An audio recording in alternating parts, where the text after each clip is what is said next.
What's up, gang? What's going on? What's up, Manic? What's up, Fury Fighter? Satellite Sun? Shadows the Trash Mammal? Eva? Hi, everybody. Happy Tuesday. Hope you're doing well. What's so bad about Fallout Tic Tacs? They're yummy. 0.1 hours played, 0.1 hours too many. That was literally today. That was just to make sure I could get this running, which was actually a struggle. But we will get into that in a minute. But yeah, I hope you're doing well. I'm doing good. I had a really good day. I had to go in the office, but you know what? It was fine. It was fine. Everything was fine. I had a good, wholesome, productive day. I came home, spent some time with my family. That was really nice. I had an excellent dinner. My wife tried making something new tonight, and it came off really, really good. And then we had tiramisu afterwards. And then I've just, you know, decided to completely ruin the whole thing with this. Yay, my favorite Fallout. What's up, Dominic? Good to see you. What's up, Zem? Played some of this once upon a time. I have no idea what the game was like. What was it? It was so it was basically kind of like fried rice. You get out one of those big grill pans that you make like yakitori and stuff on. Or yakiniku or whatever. And you load it up with rice and onions and stuff to make kind of like fried rice. And then you mix in cabbage and steak. And I'm not sure what seasonings my wife put on it, but whatever it was really savory and it was really, really good. I am absolutely not talking about Fallout Tactics in any way, shape, or form in this. I'm answering Newhauser, who asked what I had for dinner. The thing is, Newhauser, we don't know what it's called. My wife knows it from a restaurant in Nagoya called Pepper Lunch, but we don't actually know what the dish itself is called. Yeah, Fallout Tactics is not savory. No. You cook the old CD in a wok, it would melt pretty nicely. Put pause in between your brain thoughts. I don't know how, Eva. Is Fallout Tactics worse than 76? That's, I wonder. I feel like probably. I mean, we're gonna see for ourselves, but man, it's not worse than 76. We'll see. I played a couple minutes of this to make sure the missions would actually load. I could do things and.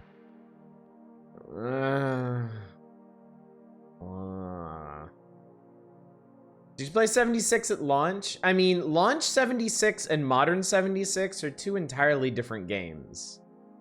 You know? That's something you kind of have to accept with live service games. As much as some of y'all hate them, some of them really come around after a while. Marvel Heroes. Famously my most played game on Steam. Launched in an absolutely abominable state. Like, people thought that game was garbage. I came into it like 2 years after launch, and it's one of my favorite ARPGs of all time. Rip to a real one on that, but. Don't care, guys. Shot with me at launch. It was bad, much worse than Tactics. I mean, that's fair, but also, you can't answer if it's worse than Tactics now, because it's not the same game. That is not correct. All right, now you're just being trolly, so we'll move on from that. Let me fix that real quick. Where is that? There's the wheel. Okay, what is? Let's see if I can actually remember what we're doing for the wheel.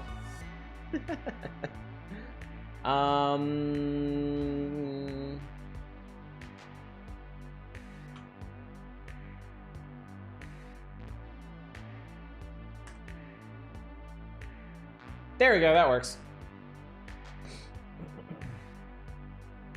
All right, that command should be accurate. I mean, we're not doing roguelikes $15 or less. We're doing Next Fest demos.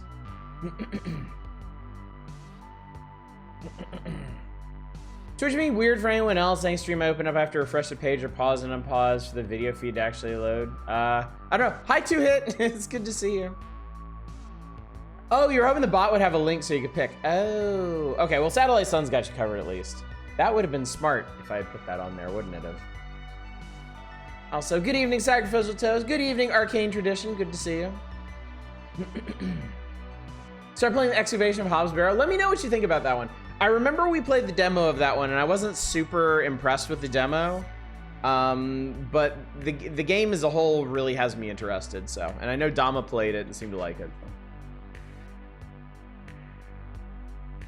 Also, I just want to play some point-and-click adventures in the near-ish future. To be fair, demos are usually less than $15. I would fucking hope so.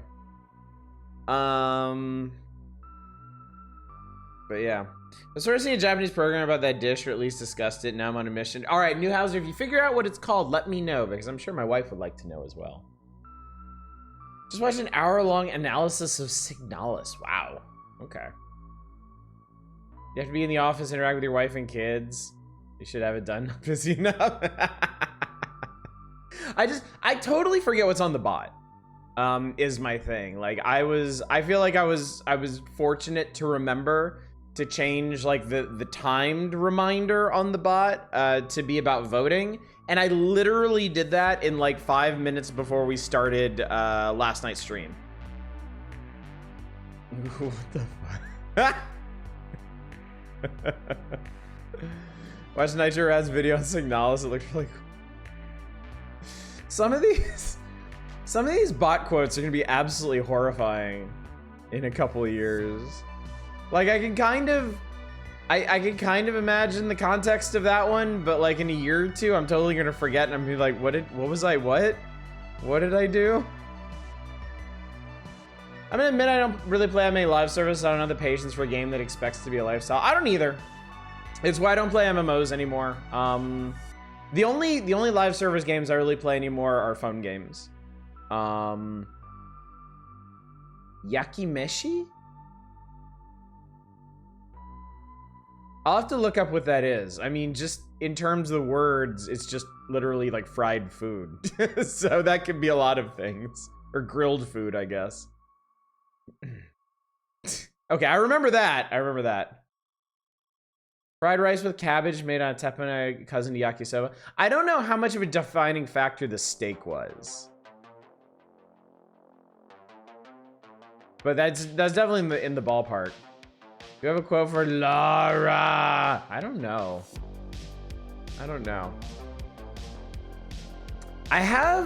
I think somewhere I have some Laura sound files that I never put on the bot or the soundboard or anything, and I really should do that. Now I want some yakisoba. Every time I think of yakisoba, I think of like festival season in Japan, and it makes me wistful.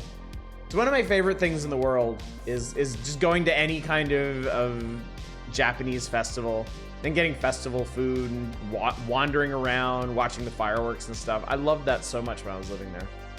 Unfortunately, when we go to Japan in like the early summer, we kind of avoid the big festival seasons just because all the tourist destinations and all the transportation is really crowded around then. So we sort of thread the needle there. So we never get to go to them anymore. But man, I would really love to.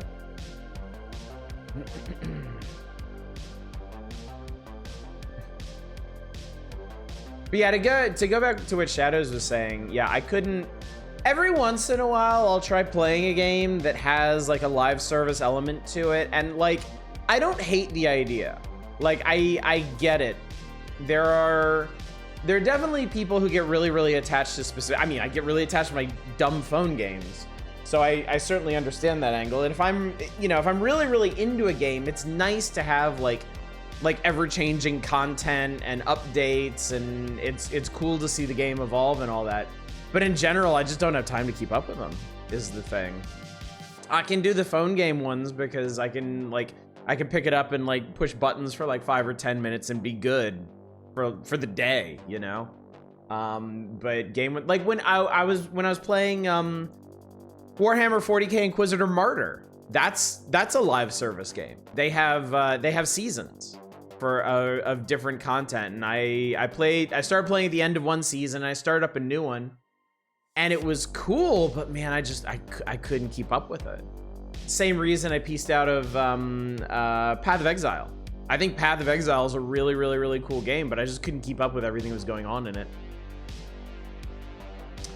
Saw stream highlights that kind of amused me, where someone made a mod for Skyrim where anyone in chat had a 1 in 50 chance of spawning basically any item or enemy in Skyrim. The TTS message they can write with it, and chuckling at spawning cheese nuts.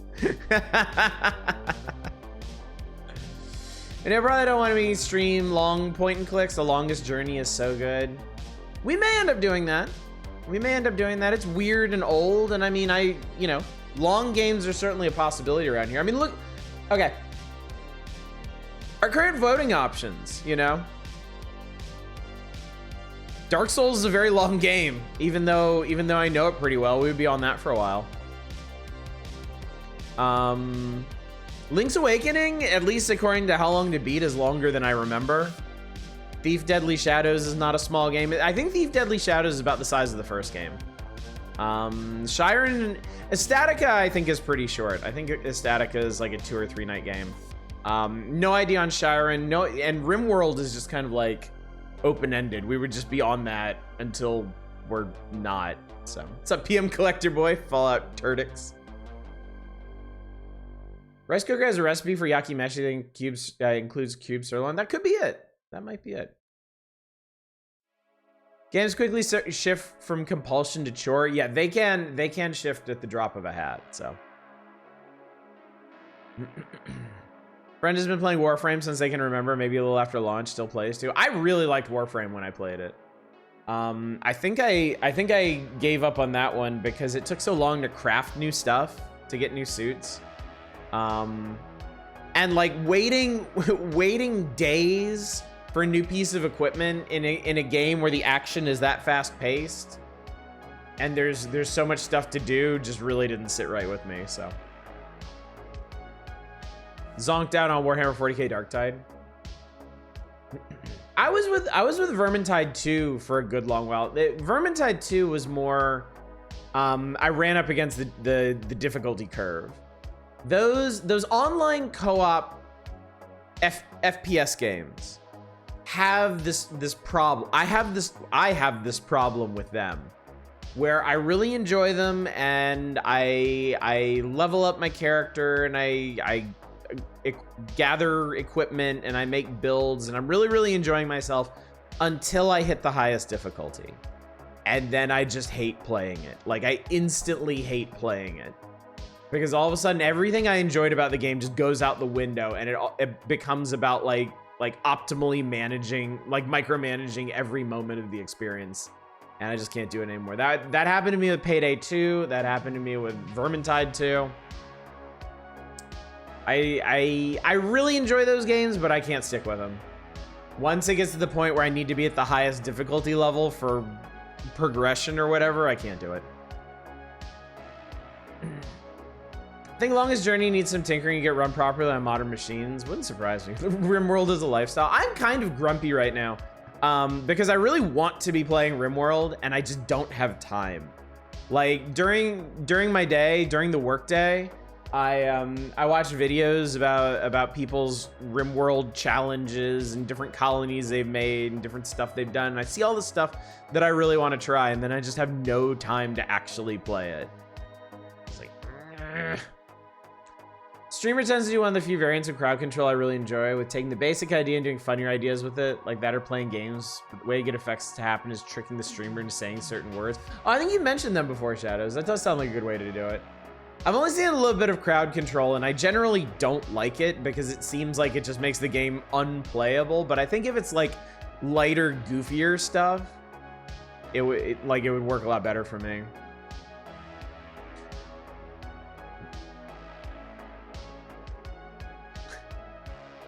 Okay, Tom, you are talking about Longest Journey, right? Repeatedly does not play fair with puzzles. I know people love it. It's not a good adventure game. The waiting is so you keep playing and always have new shit on cooldown, so eventually you're getting big rewards daily. Yeah, that just didn't work for me.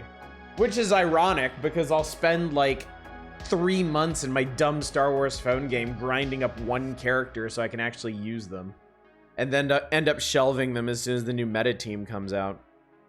They're on a Tusken kick now. They're adding a Crate Dragon raid from Mando Season 2, and they're gonna add some new Tusken Raiders to the game and make them the new big deal team. So I'm excited about that because I actually have some chunky Tuskens to start with. Especially with how many of them are abruptly dying without warning due to various reasons. I'm gonna admit I just don't trust getting invested in a live service and having abruptly die and wasting all the money I spent on it. They're not... I don't feel like these games go out as abruptly as you think. All the live service games that I ever played that died out, the writing was on the wall for quite some time. Like they go, I mean, at the very least they go into maintenance mode. You stop getting major updates, you stop getting new units,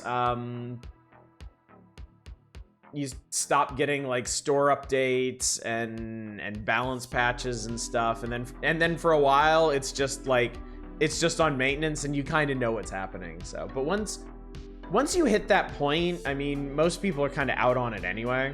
So, it's like us decide anything's a terrible idea.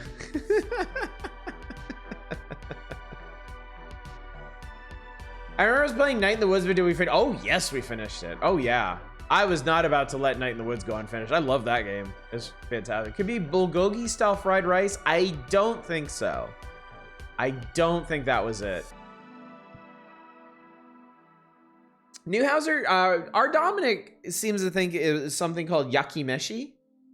I have never heard of that, but the way he described it seemed pretty close. Playing Sega Genesis Classics on Steam and never realized how much Golden Axe does the same thing Final Fight does. It pisses me off, where the enemies flat out read your directional inputs, and Golden Axe is worse because of the slower combat. I've played a little bit of Golden Axe in my life, and I couldn't really stick with it. I think it's one of the reasons I didn't really get into brawlers for a very long time. Some of those old brawlers were just really unkind to the player. I think the first brawler I really got into was actually the Alien vs Predator one.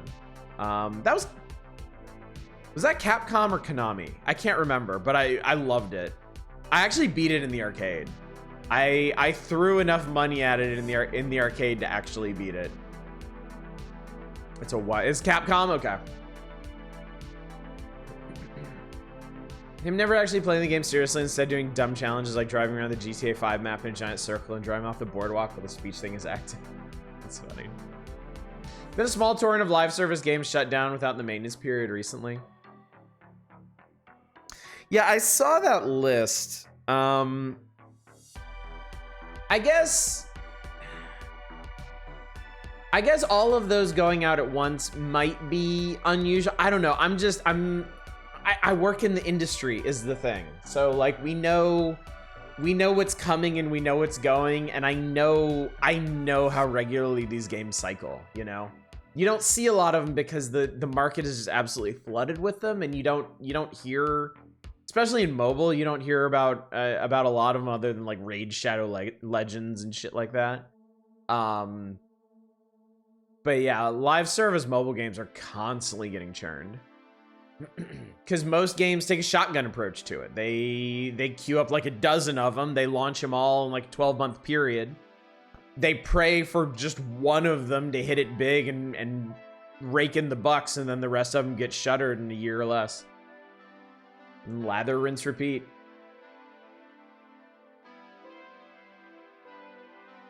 Final Fantasy Record Keeper I knew was going to die when they removed online play. Yeah, I mean, that's a huge tell right there. If the PvP aspect gets removed, like, you know that one's on the way out. Because that is a huge driver for probably the majority of people who play these games. Heck, EverQuest started in 1999. It's still going. I mean, EverQuest and the old MMO ilk were from a different school of design. Like, modern live service games they're meant to be cheap and disposable. Like, it's sad, but it's true. That's why there's That's why there's so many like idle clicker games and hero collector games where it's really just like an animated GIF. Or I don't know what kind of, I actually really like the effect. I don't know what kind of rigging system they use for these 2D models that makes them move like really fluidly. But it's a hell of a lot cheaper than trying to finagle an actual 3D model. But yeah, they just load up a game with a bunch of those and put it out there and pray people bite on it. If they don't, they just shove it out and try another one.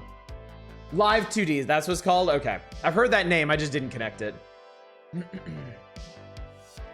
Dragalia Lost, from what I was told, died because they ignored player feedback. I mean, there's a million reasons why these games can die. It's not always just, oh, we didn't make enough money flush. That's just the most common reason. If you're looking at the live service market as a whole, is a lot of it's just very cynically made. Like it's the very definition of a cash grab. But yeah, some of them do land pretty strong. They get off to a good start, and then the developers don't know what to do with it. They fail to acknowledge player feedback. They evolve the game in a way that players really don't appreciate. They make some terrible move, like lowering their drop rates on characters or something. Yeah, a fair number of these games sabotage themselves. They don't have to be shut down just from a lack of revenue. Yakimeshi is more soy heavy. However, when you said it was pretty savory, that ruled it out. It could be a variation. It's cooked in a similar way as you described it. I'll have to ask my wife about that. See if with the additional information I have from chat, maybe we can figure out what it actually is. I remember when EverQuest first came out as a major investment, but so was Ultima before it. Yeah, the old MMOs were designed to last forever, and sure enough, a bunch of them did, you know? Even if the actual game itself didn't persist, there's still like private servers and stuff for these really popular ones going. They were built to stand the test of time. They were built to be like forever games, you know? But the MMO market saturated really bad in the 2000s. After the success of World of Warcraft, everyone, especially Asian developers, really wanted to capitalize on that rush. And they just flooded the market. They flooded the market with just anything they could make. And pretty much all of those died out because they were kind of the progenitors of the quick cash grab live service mobile games, built on a lot of the same principles to just eminently be disposable if necessary.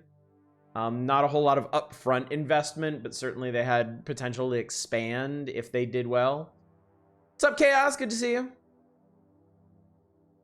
But yeah, it's been a rather sad evolution, or I guess devolution of the market, away from these games that can just be, you know, played and maintained forever by teams and player bases that really care about them, to just, you know, much simpler, more streamlined, shallow experiences that can be disposed of if they don't hit the numbers they need to. First brawlers I really like were Golden Axe, Streets of Rage, and the Capcom D&D games. Oh yeah, the Capcom D&D ones I really liked. Unfortunately, there's versions of them on Steam, but they don't play very well, which was frustrating. I tried to stream them one night and it just did not go well. Dragalia Lost, Death Still Sings. I never played that one, but people always seem to talk about it really fondly. Big companies can afford to do a bunch of projects knowing certain ones will do better and help pay for the others, and gamble on some random unexpected ones to blow up. I gotta say, like, for all the hate that live service games get, some games you really like exist because of them. Because whether you like it or not, live service games can pay the bills, and they can pay all of the bills, and they can leave you with a surplus that a company can gamble, like Naren just said, on games that might not be as immediately profitable. And I know that's led to some really popular, well-received games being produced. So Sim Summit is also wanting to push your existing audience onto another live service replacement. The devs don't really know what to do when they had their success. There's actually not a lot of that. I think the experience has been if you get players into a game and the game dies, you're gonna have to win those players back. There's not really a good way to shuffle them over to another one of that company's games, because inevitably they're gonna have, you know, they're gonna have a really negative opinion of that company for shuttering the game, no matter the reason. Even if they did sour on it themselves, the fact that they paid money into this thing and now it's gone and there's no recourse from that is gonna turn them against it. So yeah, I don't think moving players around from one live service to another is part of the plan, because as far as I know, that doesn't work. I just stopped playing Dragalia Lost because there's too much stuff. It's like, here's an event, here's an event, here's an event. Got too distracted from the chapter missions because of FOMO. Yeah. Yeah, I know how that is. There were some older phone games that I really liked that I had to quit because I couldn't. There was too much going on, and I was no longer inclined to keep up with it, because sometimes what happens is there's a disconnect between all the activities that you're doing in the game and then actual progression. And that was the problem I had. I used to play the SNK King of Fighters All-Stars, because I love the King of Fighters characters, and there's a King of Fighters gacha game that actually is, funny enough, a really fun brawler. The way it's set up, it's not really a fighting game. It's more of a Streets of Rage style brawler with King of Fighters characters and all their special moves and supers and stuff. It's a cool game. But the problem with that one is they kept adding more and more stuff to do in that game that would get you like resources and whatnot. But the actual characters got harder and harder to get without paying money for them. And that ended up burning me out. I could not. I started day one on that game, and for a while, I had like most of the meta characters, and then it reached a point where they just kept making them harder and harder to get a hold of, that I couldn't keep up anymore without spending money, and I was like, well, I'm not doing that, so see ya. One Korean or Chinese MMO I had played used Dragon Ball as premium currency. Tower of Doom and Chronicles of Mystara, they're basically my favorite arcade games. Yes, I think I only ever played Tower of Doom in the arcade. I think. I don't remember playing Chronicles of Mystara until later. But yeah, or Shadows over Mystara, or whatever that is. King of Dragons is better than D&D Brawlers. Never played that.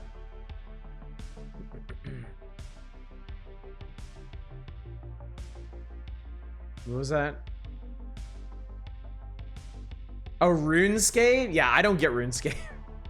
I can, you know, I'm a weird old gamer guy. I understand the appeal of weird old janky hard to play games. I mean, but I don't get RuneScape. I don't really get Ultima Online either.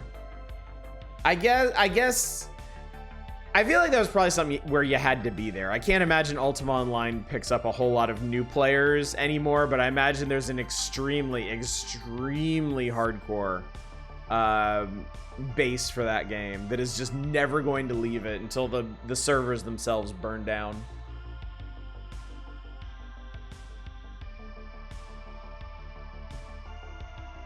Not many games on niche anymore, attracting a very wide audience from the offset allowed to survive up until it's one of the last survivors of subgenre. It's just become a dedicated audience. Yeah, that makes a lot of sense. That's the other thing, man. Like, a lot of these older MMOs, they just don't make games like that anymore.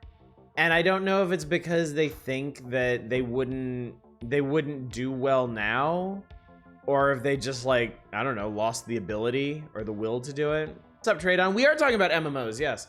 We got on a tangent about live service games. The pros and cons, the highs and lows, the triumphs and tragedies, and of course it made its way back to classic MMOs. Appeal of RuneScape was you could play it in the school library if you didn't attract attention.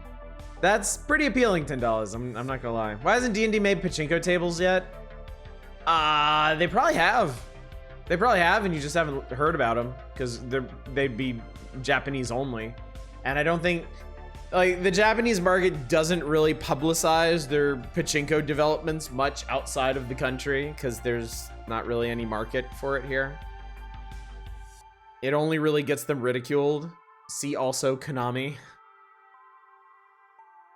I think since WoW happened, most MMOs shifted to RPGs with multiplayer worlds attached. Yeah, World of Warcraft was definitely a sea change for MMOs, just because it was such a huge hit, you know.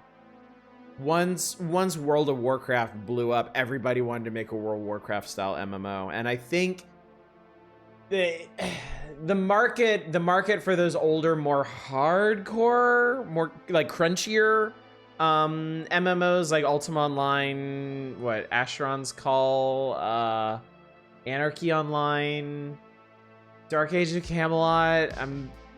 Some of these names might be wrong, but I've got them like buried in the back of my head. I think a lot of World of Warcraft probably hurt those games pretty bad because I imagine there was a fair bit of their player base that was, they really liked the idea of an online multiplayer role-playing world, but they wanted something friendlier. And they put up with all the pain and jank and user unfriendly bullshit because they had to, because that was the style of the time. And then when World of Warcraft came along, and you had something, you had an online world with like Blizzard's fluffiness, relatively speaking. OG World of Warcraft still wasn't that kind, but relative to the other games, I think a lot of people probably jumped ship for that because that's what they were really looking for, and it just wasn't there yet. For a fair bit of time, WoW was the most popular game in the world. The very first MMO is Meridian 59. It's actually on Steam. Oh yeah, that's right. I always forget about that game. I'm admit I just find raids and dungeons type stuff stressful. The idea of a group relying on me having constant attention from the offset and building my role perfectly is stressful. I understand that. I was never into raiding. My experiences with, because I have played World of Warcraft a lot in my life, but it always followed the same pattern. I would sign up for World of Warcraft. I would make an undead necromancer, or undead warlock. That's right, undead warlock. I would level them to the level cap. I would try a few raids, and then I would quit. I did that in vanilla World of Warcraft. I came back years later to play with a friend in Wrath of the Lich King. I did the exact same thing. And I haven't played it again since. I have a soft spot for Kingdom of Loathing. Picked up again a bit last year. I don't think I'll go back. That being said, finally ended up finishing my first run in it after over a decade of having a dormant account. Nice. Very nice. So I'm waiting for the big patch that lets you run dungeons and NPCs for the next expansion before I go back to Final Fantasy 14. Yeah, I almost feel like raiding is kind of like a vestigial part of old MMO design. I feel like a lot of people just don't want to bother with that bullshit. And I know World of Warcraft over the years has endeavored to smooth over like group dungeons and raids more and more and more. Like the size of raids has shrunk more and more over the years. When I played World of Warcraft, raids were 40 fucking people. Imagine getting 40 fucking people together to do anything. Much less complete, extremely technical, like razor's edge encounters. It was awful. I used to play MUDs on BBS's way back when. I played on a MUD. I have no idea what the name of it was. I could not tell you for the life of me. My character was a Minotaur. That was it. That's all I could remember. My character was a Minotaur, and there was a dead giant that I spent most of my time leveling on, because there were like giant maggots you could fight that just respawned constantly, and they were like exactly like exactly in my level bracket. It was one of those games. It was one of those games where if an enemy was like just one level out of your range, like if they were just one level too low for you, you wouldn't get any experience. If they were like one level too high for you, you'd incur huge damage penalty and they basically one-shot you. was one of those old fucking things. You couldn't equip, I remember, you couldn't equip items that were outside of your level range. So I bought, I found a really good deal on these like jeweled cutlasses or something. They were perfect for my character, but they were like one level too high for me. So I spent the rest of the day grinding, like trying to grind out that level as hard as I could, and I couldn't do it. And I had to log out, and when I logged into the next day, they were just gone. They would just fucking delete them from your character if you weren't in the level range for it. Do you know about Kingdom of Loathing?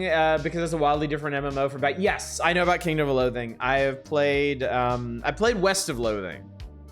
I streamed a chunk of West of Loathing a while back. I've never played Kingdom, but I know all about it. I've had friends that played quite a bit of it. I remember the 40-man raids. I was one of my guild's raid leaders. I am so sorry, Chaos. I am so sorry you had to put up with that. I think raid-based MMOs just also lead to people optimizing the fun out of the game and being very, very angry if everyone else doesn't do the same thing. I think that's a big reason why raid sizes have shrunk down over time, because yeah, people absolutely do that. Now, you know, I don't really play MMOs anymore, but I did try Phantasy Star, the new Genesis, Phantasy Star Online. I tried that for a bit, and I really liked how they don't have organized raids in that game. They're just like, hey, big Chungus death robot is gonna show up here at this time.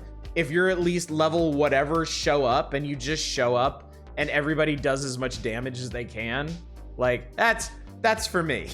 Don't make me organize with people. Don't make me strategize with people. Tell me where to be and tell me what to shoot, and give me some of the loot, and I'm happy. So I imagine that's a much more modern approach to MMO raids. Got your start in Furcadia? Oh, right, Furcadia. I was been curious about that. I'm too young of a fur to see it in its prime, and now it's just better alternatives. I feel it's weird being open about being one in chat. I'm not used to it. Nobody's gonna give you any shit here. I'll destroy them if they do. Don't worry, Shadows, you're safe. Furcadia just background noised me while I was really active. Got your start on Furry Muck, wow. You still help staff, really? That's amazing, man. Your chat apparently attracts a ton of furries? Go figure.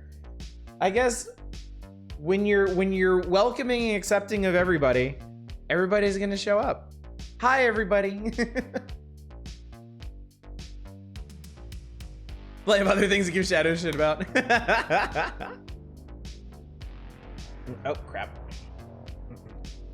Glad that people don't shit on furries here. I mean, why? Just straight up why? Hi, Zem. It's because Otto's just so fuzzy like an apricot. My kids have been rubbing my head so much because my hair is so short and they think it's really funny. He refuses to shave. I don't refuse, I forget. Furries everywhere, they're just usually quiet about in non-furry focused spaces. Yeah, I think like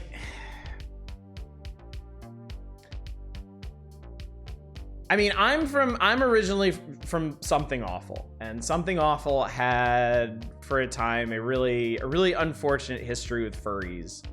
And there was a great furry purge back in the early aughts, and they were the butt of many unfortunate jokes. And I think being on Something Awful for that, and then seeing those people that were essentially persecuting furries get cycled out for just being generally shitty people, and the people that replaced them being like eventually coming around to the fact that, hey, this was not cool, this was not good, and it eventually becoming a much better, I don't know about safe space necessarily, but I know Something Awful is a lot better about that now.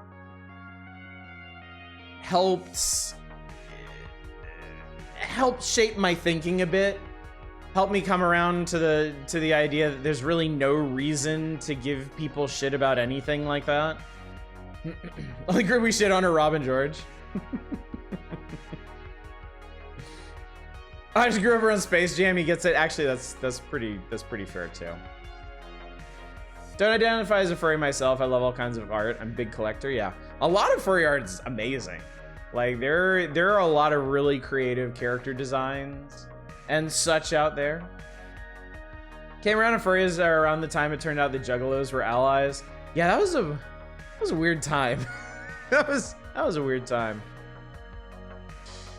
Yeah, it was largely low tax, and we know how that ended. So eventually, people moved on to new targets. Grover. The Juggalo Furry Alliance was a wild discovery. It's like the transformation that College Humor went through. Something Awful definitely chilled down over years, but it was a process, and I mean it required the original site founder and owner to die to really happen. So one guy from ICP who wholeheartedly went into supporting his daughter's interest in being furry. You see, that's super cool. That is really cool. And as you can see, that sets the tone for an entire community, you know? It makes a huge difference. Unexpected couple of bingo spaces, to be sure. Something Awful, still stupid. Yeah, I don't really spend any time on there. I do post that I am streaming on there because why not? The only thread I ever check on there is probably the Steam thread from time to time, but I punched out of that thread a long time ago, and I feel like every time I go back to check in, they're just arguing about some stupid shit that has already been argued for like in years prior, so it's unfortunate. I really used to like hanging out in there, but I just got tired of a lot. Oddish, how long you can put off Fallout Tactics? As long as possible. I'm good right now. I'm really good. Violent J, was that a person? I think that's, yeah, that's her name, right? That's all the furry Christian posts about no vor on Friday unless your partner's a fish.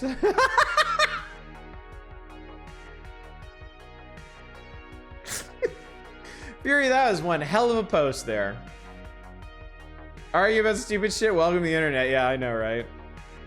Well, see, in my little corner of the internet here, where I am dictator. You can call me Dick or just Mr. Tater. I can shut down stupid arguments of my own volition before they really get out of hand.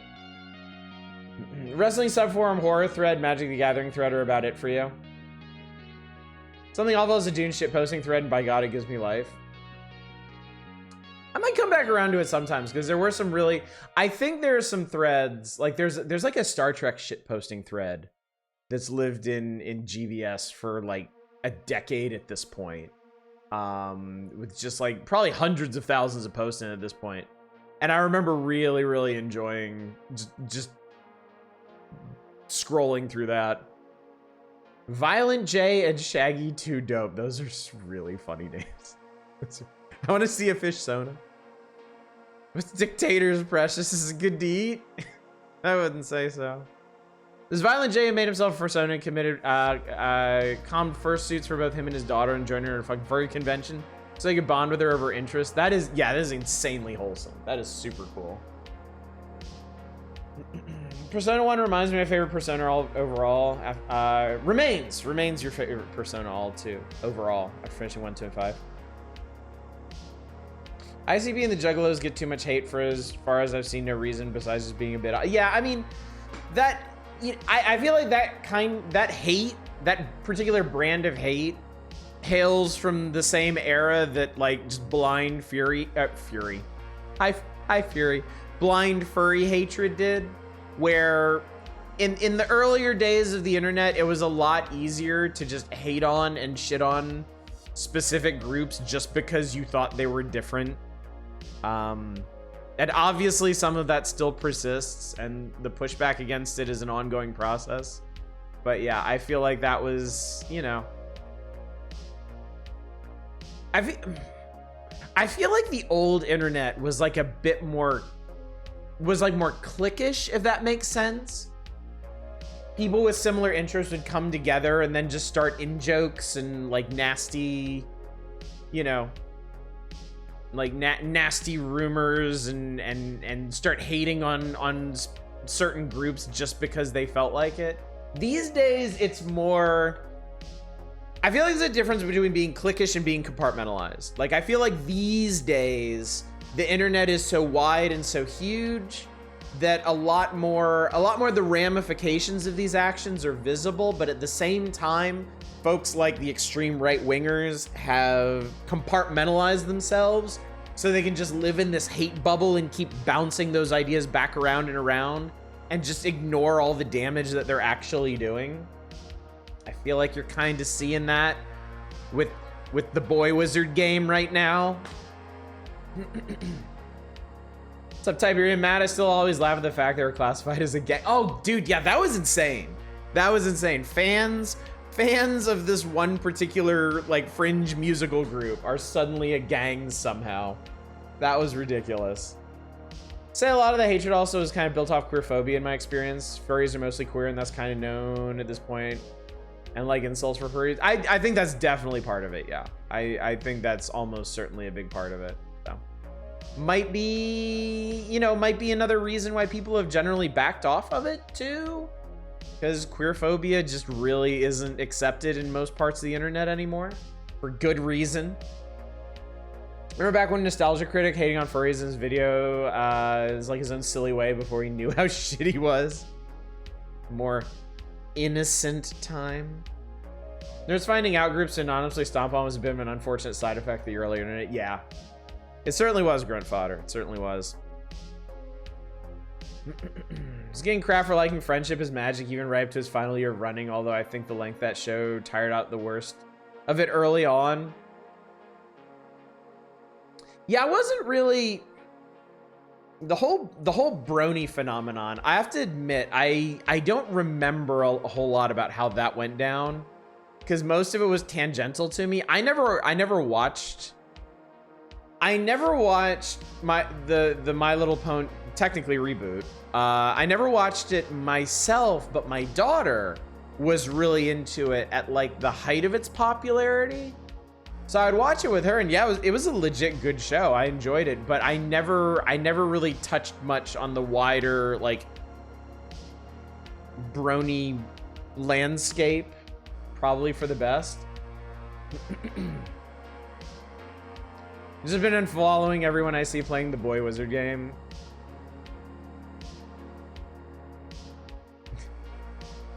Tendency for people to find an excuse to stomp downward, and people have been stomped on are not immune. We unfortunately like making shit roll downhill. Very true, Naren. Very true. Nostalgia Critic is wild because Doug Walker isn't exactly toxic or someone who's done terrible things, but apparently is a dick.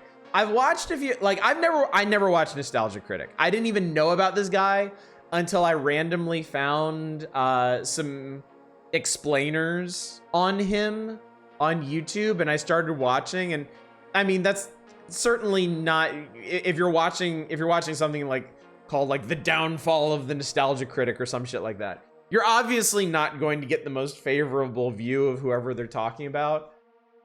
But but Jesus.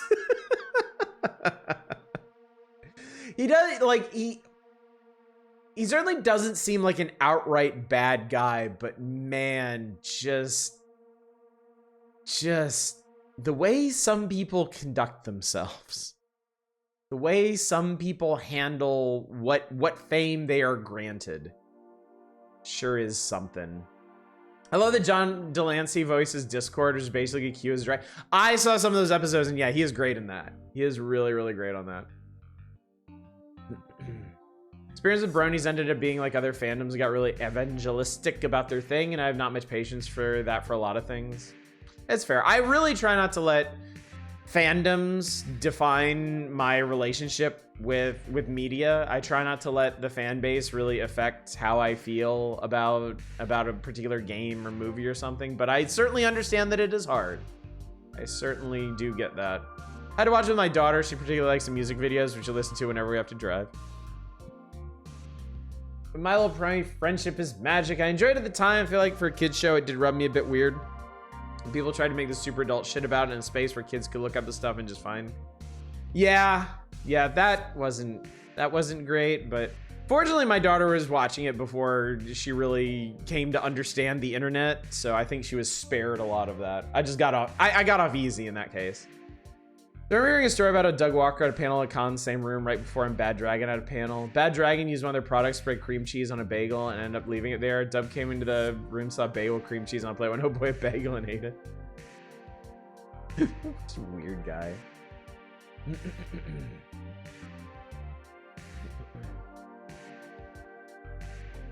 Watched a few videos of his, quickly moved on, thought the other contributors are better anyway. Oh, yeah, yeah, oh, yikes.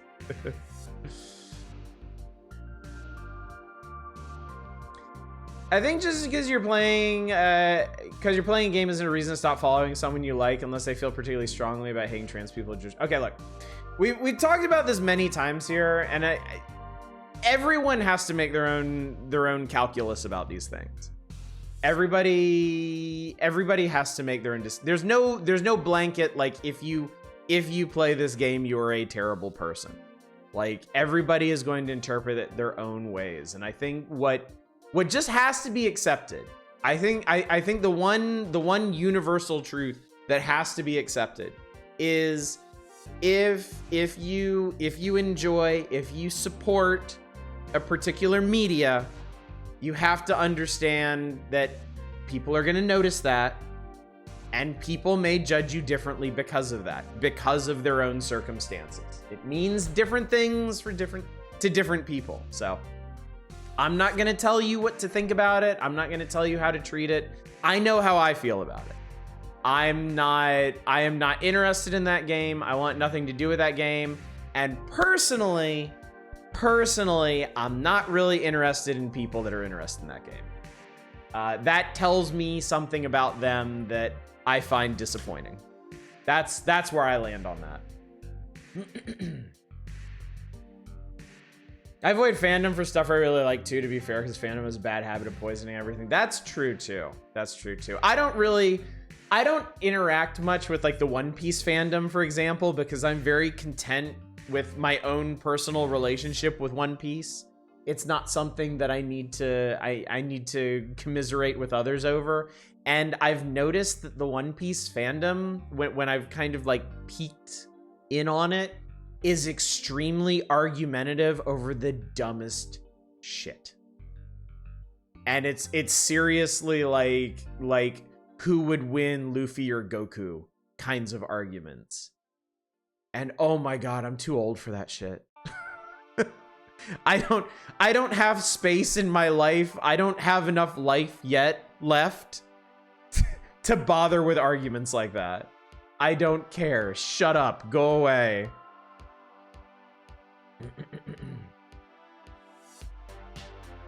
Doug Walker kind of had the best ending that any YouTuber could hope for. He didn't have a scandal of any kind. He didn't run into the wrong people. He didn't end up being racist or anything. He just kind of ended up fading into obscurity.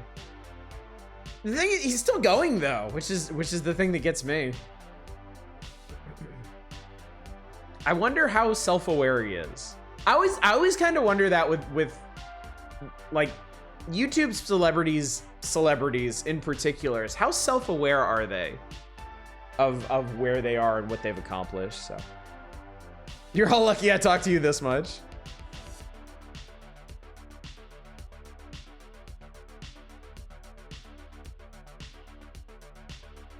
Shonen anime attracts that. Yeah, I've definitely noticed. Fandoms that start newly engaging with largely are fandoms for smaller indie games. Those fandoms are small, so it ends up being a really comfy and tight-knit community. Does he keep the hat on his head during those fights? I've had a friend who occasionally vents to me about his adventures in various fandoms, and better you than me, buddy. Kiryu versus Kratos. Oh my god. Nasty oil burn I got on my left hand the other week has reached a point of healing where it's just like, oh, I hate that toast. I hate that so much. Godspeed getting through that. I love too many things that have toxic fandoms to judge most other things too harshly. Yeah, that's fair.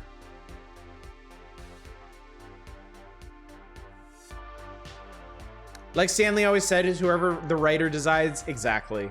There was definitely a point in my life where I would have gotten into arguments about who would win, who's stronger or whatever. Because when you're not taking this shit very seriously, it can be fun to theory craft, but like, yeah, the truth of it is any fictional character is just as strong as the story requires them to be. They're as strong or as smart as the story requires. And so comparisons are just utterly pointless. Especially in One Piece. Because a lot of like big climactic fights end up getting interrupted by somebody. So you never really get like a conclusive answer on anything ever.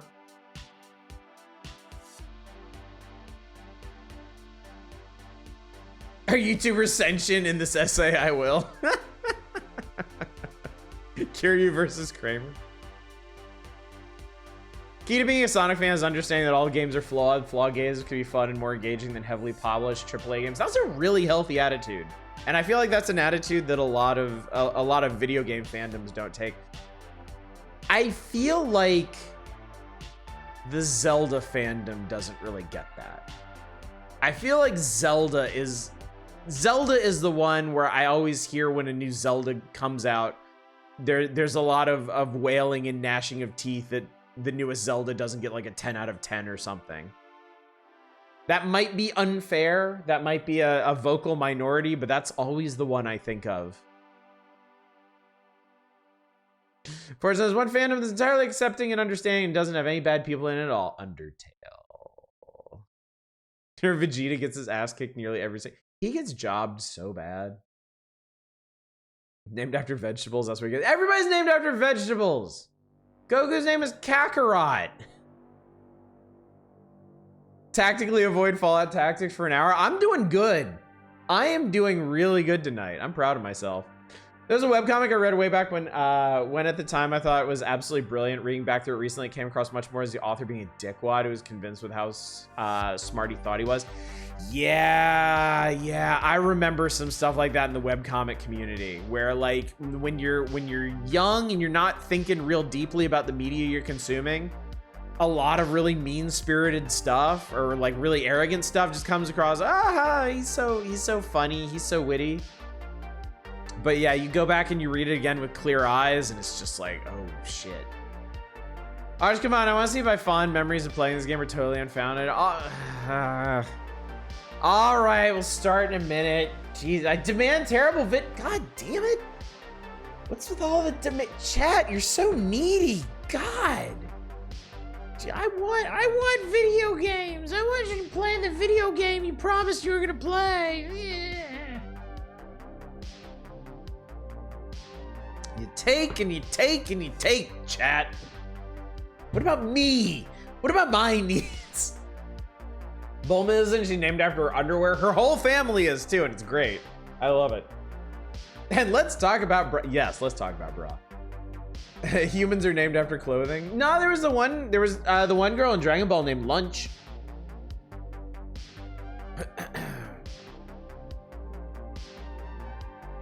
Entire webcomic is about a guy who wakes up trapped in a telephone booth with amnesia, had to piece together what happened to him, where he is, how to get help. Neat setup, feels like it'd be great. Squandered on the author, basically stroking his own ego and pretending he has an IQ of 8,000. Completely contrived solutions. Ew. Gross. It's me, a taker. You're pretty awesome too, Fury Fighter. No worries. Used to read a webcomic partially because the premise is stupid as hell. I'm glad it seems like the writers kind of realized that and it's fun with it. Only My Little Pony episode I saw was the first Weird Al one. I don't think I saw that one actually. Or dare we ask the video game streamers stream a video game? I guess it does need to be truth in advertising, huh? Fallout procrastination, Brotherhood of Stuck.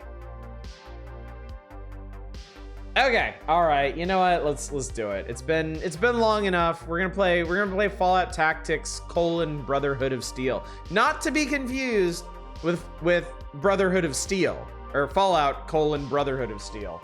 It's really dumb. This whole period in Fallout's history was really, really dumb. I don't know why they hauled off and made Fallout Tactics. I definitely don't understand why they made Brotherhood of Steel, because my understanding is that Brotherhood of Steel actually killed the real Fallout 3. Like, it sucked up its budget. Is playing Fallout Tactics better than chatting for 3 hours? I question this. Me too, Manic. You and me are of one mind on this particular topic. But yeah, let's see how this goes. By the way, chat, if I start playing this game, if I go back and I check the metrics later, and viewership falls like a fucking rock after the first hour, Oddish will remember this, okay? I pay attention to these things. We can chat and play Fallout Tactics. Unfortunately, I'm too stupid to do that. Unfortunately, it doesn't really work. We could sit through the intro, but it's kind of buggy. This is one thing I kind of probably should have mentioned before I click start. It was an absolute fucking struggle to get this game running at all. The videos don't really work very well. So, hold on, let me ban everyone's here. Yeah, this is I think we're just gonna have to skip past this, if that's okay. Fallout Tactics really was like too much of dev time for being from being a great game. It got executive medal to the last mile. No kidding. Oh, okay. I was crying over his metrics while scooping down a Hungry Man dinner. War never changes. Hey, war never changes. It was the inevitable result of the path humanity had chosen. Everyone who entered into the conflict expected victory. Everyone was optimistic. But as the hostilities escalated, optimism faded, and society began to collapse. The great vaults were built to house the wealthy, the powerful, the influential, and those deemed necessary to their survival. Inside, resources and technology were stockpiled, a final defense against the coming Holocaust.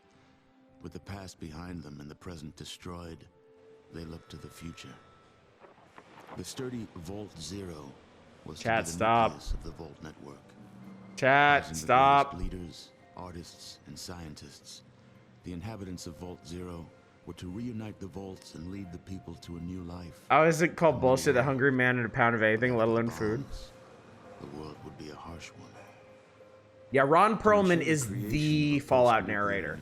He is the War Never Changes guy. And I think that's fucking rad.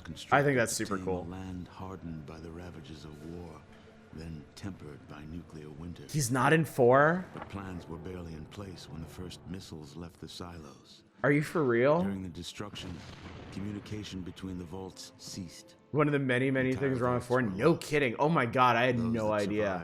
That's bullshit.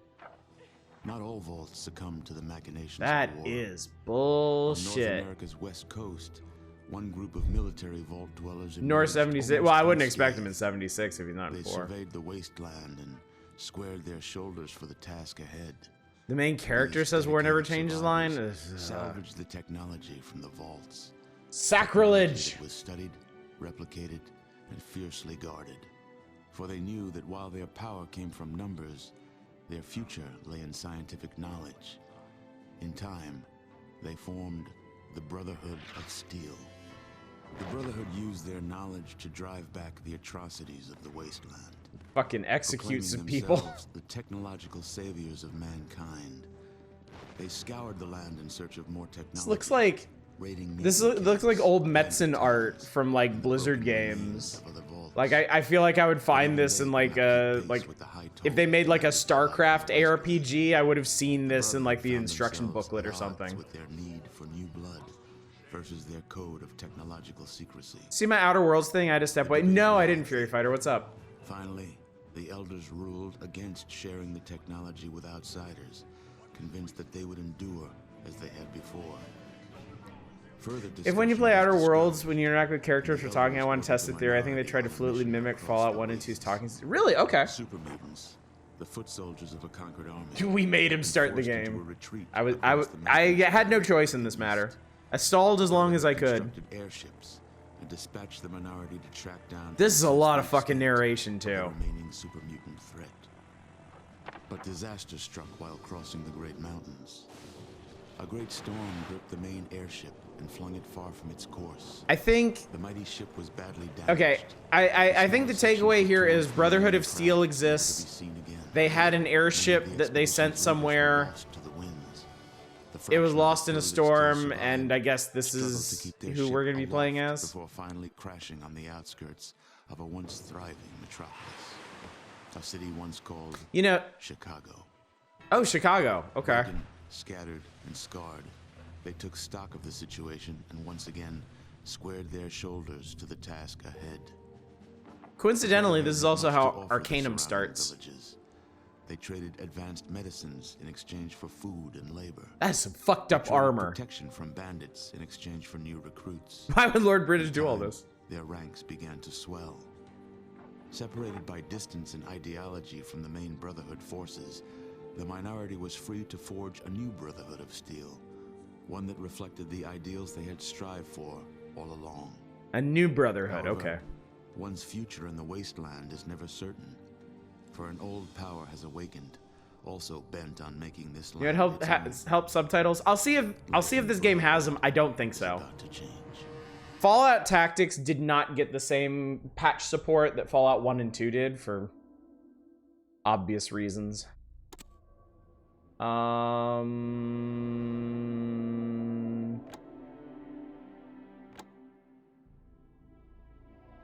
There are no subtitles in this one, no. Sorry. And I was searching around for patches for this today, and I didn't see any subtitle patches either, so. Hate to tell you. This chapter is basically made of misfits who want to be more open and supportive of the general survivor community. Okay, okay. Couple of similarities to Arcanum, like the janky crossbreeding real-time and turn-based. It doesn't quite work right with either. God, I remember Arcanum's combat is so fucking jank, man. It is so weird. Tutorials? Oh, God.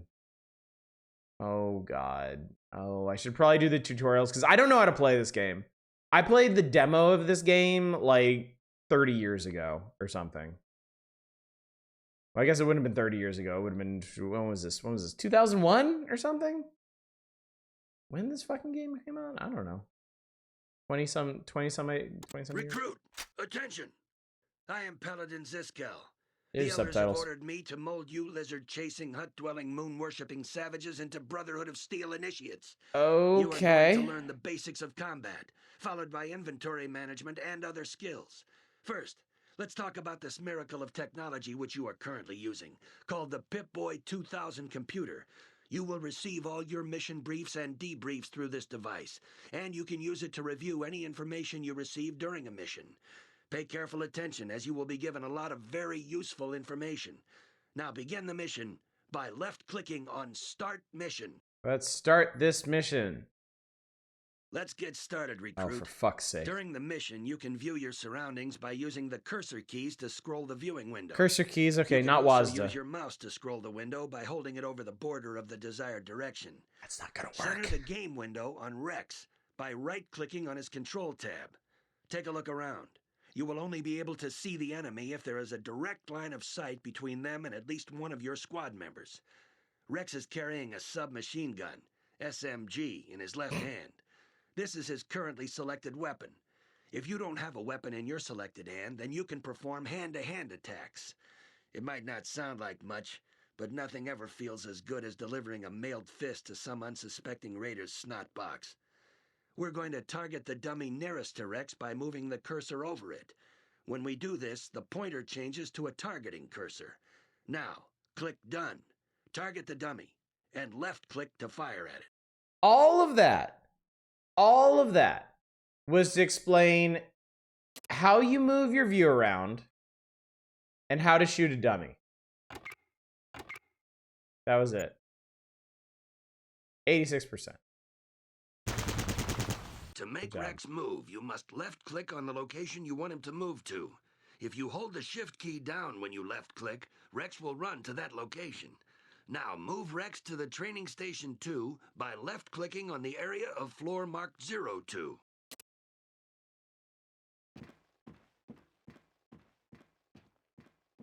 Most weapons have more Fucking than one incredible, mode. recruit. For example, the SMG can be used in either single shot or burst mode. Yeah, okay, I get it. It's fine. Everything's fine. Q. Every character in the game has an inventory associated with them. Close this window and look at Rex's inventory by left-clicking on the button marked INV in the panel. Okay. The Inventory. inventory Oh my window will god. list all the items that a character is currently carrying. You can get additional information on any item in the inventory by left-clicking on it. Rex currently has ammunition for the SMG and is also carrying a knife. When you have a squad of characters, you can redistribute items amongst them by opening a character's inventory. Put the knife in his right hand. Got it. Great. Why make tactics instead of 3? I think there's just supposed to be a stopgap. This is not Black Isle. This is not Interplay. They licensed the Fallout property. They licensed the Fallout property out to a different studio to make this. And I think, yeah, part of that was because the development of Fallout 3 was taking so long. I believe from the very brief research that I did, the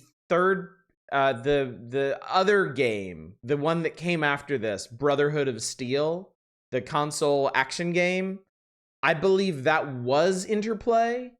I think they were working on that while Black Isle was still working on Fallout 3, and some kind of budget issue with that one led them to cancel the actual Fallout 3. Actually, a totally different engine that's reskinned to look like Fallout 2. Yeah, it feels it too. It really feels like it. Melee attacks are initialized in exactly the same way as ranged attacks. Select the knife as your chosen weapon by left-clicking on it in the hand slot. Right-click on the dummy at Training Station 3, and Rex will walk up to it and attack it with the knife. Amazing.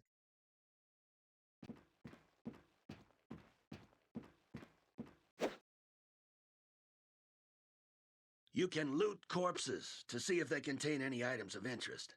Do not think of this as dishonorable. Your dead enemies have a wealth of items to aid the Brotherhood. Weapons, armor, ammo, money.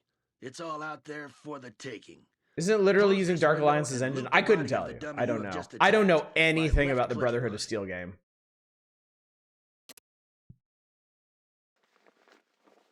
Shuffa. Give me a key. This window shows 2 inventories.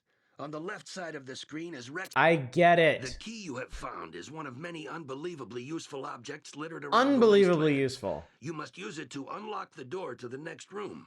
Left-click on the door. Yeah, great. Okay. It did? Okay, cool. Excellent. Amazing. Many items in the world are in containers, hidden from prying eyes and sticky fingers. Locker.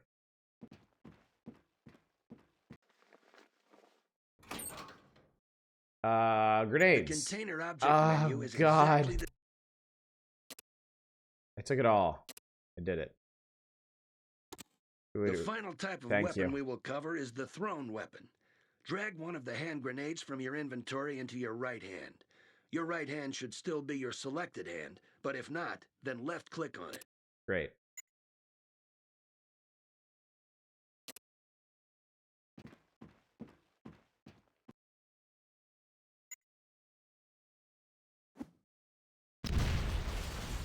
Now, I will say this game mosey in a looks really military good manner compared to the Training original Station Fallouts. 5 in the next room. The fact that it actually ran at like a higher resolution and had all these detailed animations and Your such characters have 3 sentry did make modes it that visually can be set. impressive. These are selected using the buttons to the right of the right-hand slot. But then you play 1. it. Off. Only attack when specifically told to do so. 2. Defensive. Report back to the squad leader whenever an enemy is sighted and defend yourself if attacked. 3. Aggressive. Attack any hostile creatures if you have. I wonder more how than hard this would be to mod 33% this to be a chance standard of Fallout. hitting. Probably pretty The hard. attack threshold can be changed by right-clicking on the button. Now select the SMG and put Rex into attack mode by left.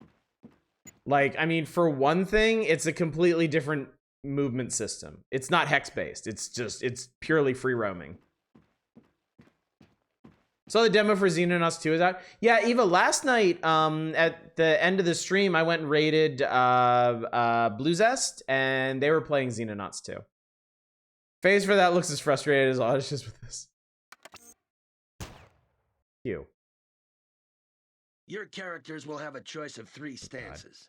These are selected by using the buttons to the right of the center. Sure. Crawl.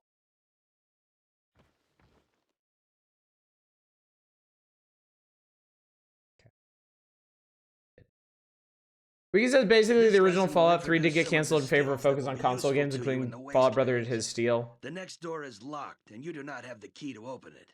However, you can pick the lock. Picking a lock is... Use a skill deck. Got it.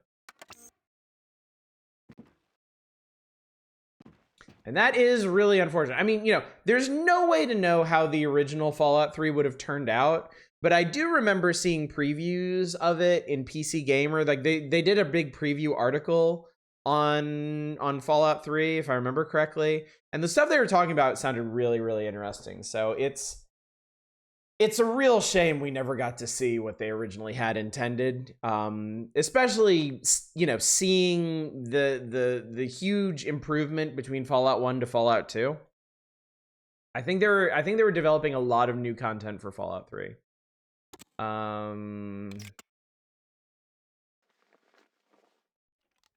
Yay. I think the beta for it got leaked. Oh, that's right, yeah. Yeah, the beta for the original Fallout 3 did get leaked at some point, didn't it? Let's move on to stealth. The next door is closed because it is equipped with a motion detector that will keep it that way as long as it detects movement in this room. Your chance to... I'm sneaking now. I'm very sneaky. That was Van Buren. Yeah, it was codename Van Buren. I believe all of like the old Black Isle Fallouts had like presidential code names. Your health can be restored by using the stim pack which you found earlier. This object can be used to restore health. Want to try Wasteland 3 at some point? By double left clicking on it in the inventory window, or drag it into one of your hands and select. Whatever. Good All job. of the statistics which govern your character abilities can be viewed through the character window. Okay. The character window contains explanatory text for all of the statistics. This is accessed by left-clicking on the statistic in question. During the game, your character will receive extra skill points. Okay, so we still have the special system. Perk status kills. Wow, they actually really went out of their way to recreate this, which is surprising. Perk rate is interesting. Small guns, big guns, energy weapons, unarmed melee, throwing, first aid, doctor, sneak, lockpick, steel trap, science repair. Pilot is new. There's no speech. They replace speech with pilot. The ability to operate and maintain all vehicles effectively. Especially, I think you mean tank. I'm back and it's still this. Of course it is. I'm gonna put my points into the little guns. I like the little guns. Big fan of the little gun. Yes, 97 points. Yeah. Finally, when you meet non-hostile characters, you can choose to talk to them. Some of these folks have valuable information regarding... Great. He's wounded.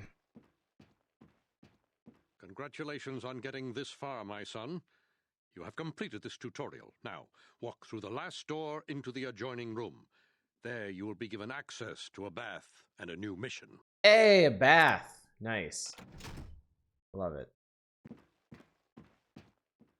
I assume AG stands for agony. Are we done? Wow, they just unceremoniously kick you out. Okay, I'm not gonna bother with these other ones. Let's play the actual game. Character selection. We got Mick. Mick has, okay. Right away. Does Mick have a nose ring connected to his eyeball? Am I interpreting this correctly? The eye piercing is a nice touch. That's fucking hardcore, yeah. Agony was so terrible. Good thing Scorn was not. All right. Mick is not the brightest tool in the box, which is probably why I volunteered for the Brotherhood of Steel. Took him because he's handy with a gun, reasonably strong and agile, has the potential to become a good frontline soldier. Strength, perception, endurance, sucky charisma. Average intelligence. He's agile. Small guns, melee, throwing. This seems like kind of a waste. Oh my god. Oh my god. Oh my god. Snake? Snake? Snake was found wandering the wastelands by Brotherhood scouts. It transpired there had been a spate of robberies in his old village. Snake was the culprit.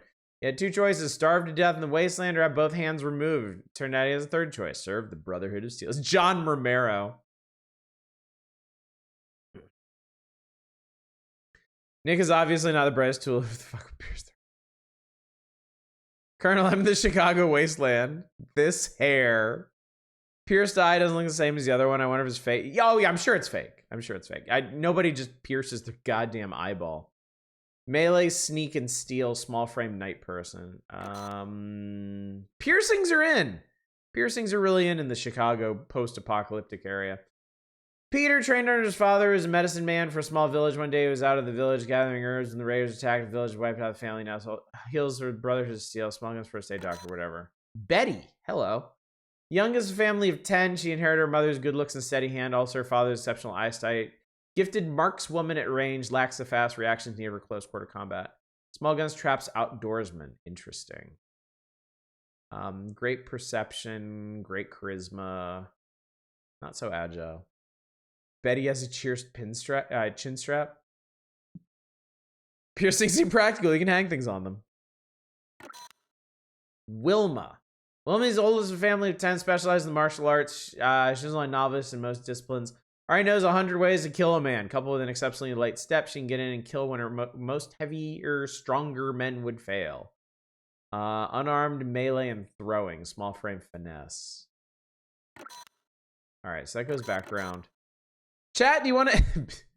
Chat, do you want to take one of the characters or do you want to make one?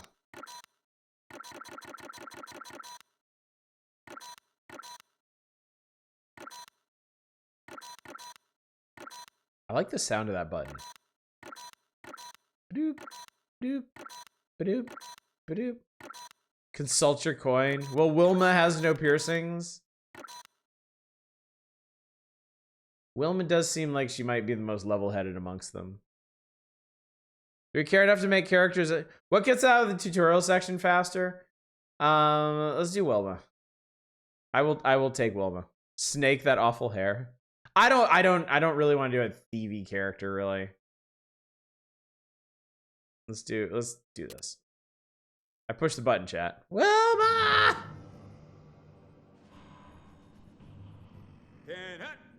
All right, you mutated redneck green-skinned sacks of irradiated flesh, listen up. I am Paladin Rychek. I am in charge of training you backward maggots in the art of war and survival. In my time in the Brotherhood, Wilma, I you've changed. trained more than 50 initiates, and I am proud to say almost 14 of them are still alive and kicking. The elders have ordered me to mold you flabby, hip-slapping, berry-picking, rat-rubbing Brahmin kissers into capable warriors. And I am going to do it even if it kills you. I will teach you how to eat, sleep, walk. Is this supposed to be them? Like a Brotherhood soldier. First level of training will be recruitment detail. You'll go to the surrounding villages and see what able-bodied primates are ready for an honest life's work. It is your duty to remind the village elders that if they want continued protection from the scum of this world, they will uphold their end of the bargain by providing resources and My eyes closed are forfeiting. for Brotherhood training. How to get CG models that pretty? Need superstitious, soft-skinned, uneducated butts to the armory. You will be issued basic weapons and armor. There are 3 simple rules to follow with Brotherhood equipment. If you damage your weapon, you will spend a week in the box. If you damage your armor, you will spend a week in the box. If you lose either, I'll kill you myself. Think they're your default starting party? I guess we'll find out. And one final thing, ladies. Welcome to the Brotherhood of Steel.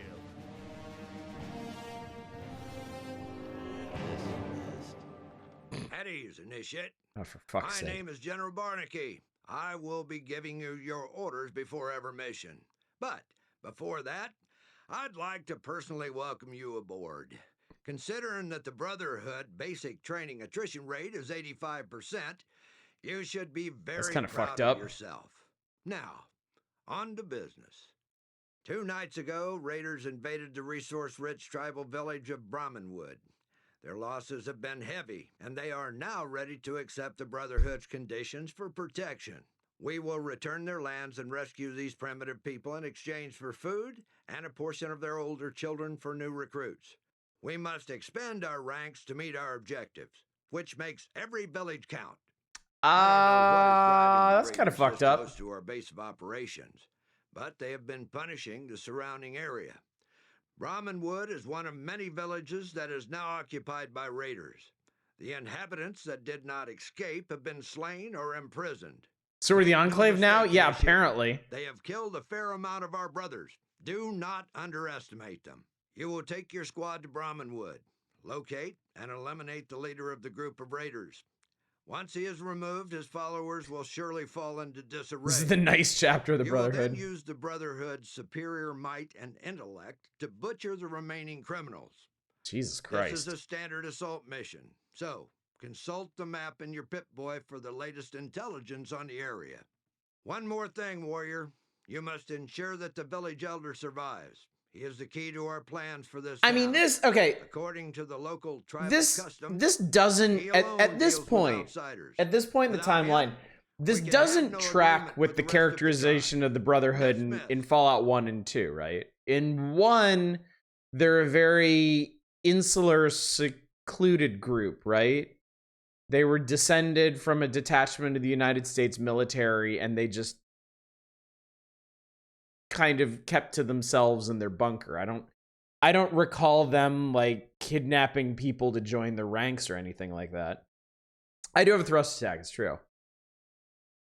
Yeah, this is why this is a splinter group. Okay. I just wanted to make sure I'm not going insane here. All right, here we are. Video game chat. It only took an hour and a half, but here's the video game. So we got Wilma. She can thrust a spear into her enemies and a stim pack into her friends. Farsight is a lady with a hunting, that better be a hunting rifle, yes, thank you. And an ugly knife. Stitch has a pump action shotgun and an ugly knife, cool.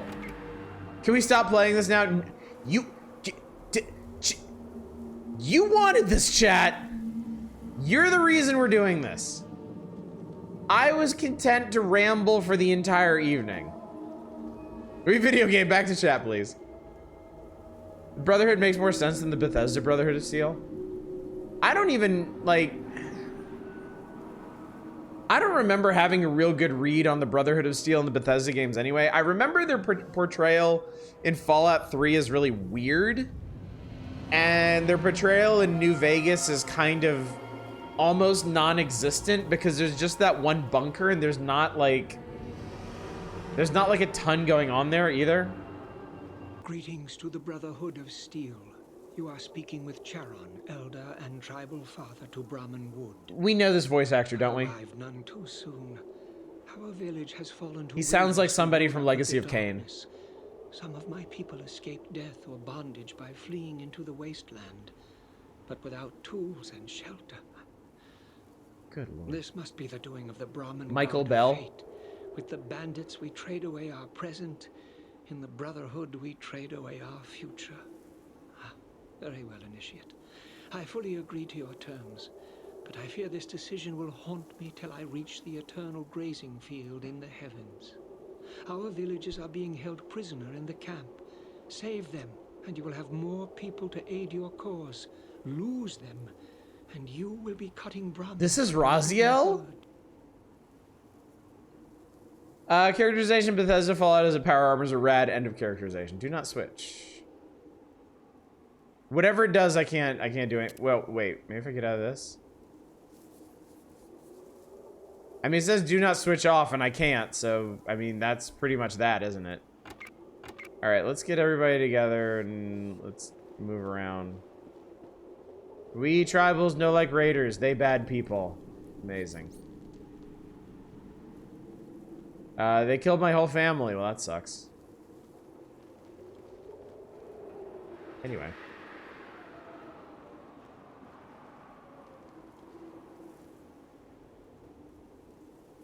Now, the one thing I remember about this game is that the mission maps are fucking enormous. They are just goddamned huge.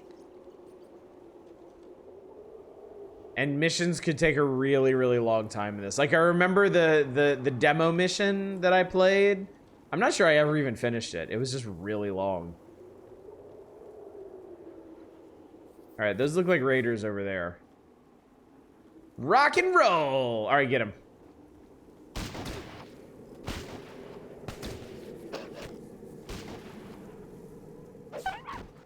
That poor dog. Damn, I didn't want to do that. Did that guy just run off? Where is he? Fuck that guy. There's an always run option in the menu if that helps. Okay.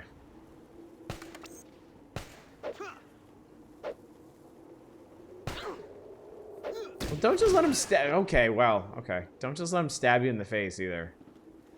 That's inadvisable. Dude had a baseball bat, a gun, and some bullets. I have... God, my inventory is full of shit. No! I have rot gut, a happy pie, 9mm ball, Nuka-Cola. That's some ugly ass Nuka-Cola too. MP5, buff out, broken bottle. I have a bunch of rocks. I have knife, Mauser, slugger. No, I don't. God Christ. Knockoff moon pie. How is this? Spear is sick. Okay. Hang on, Wilma. Spear is that. Slugger is 6 to 14. That's 6 to 13, but more range. I kind of want to beat people to death with a baseball bat. I'm kind of okay with that. This is real-time tactics. This is not turn-based. That lame attempt at Fallout-themed rum. God, this place is huge.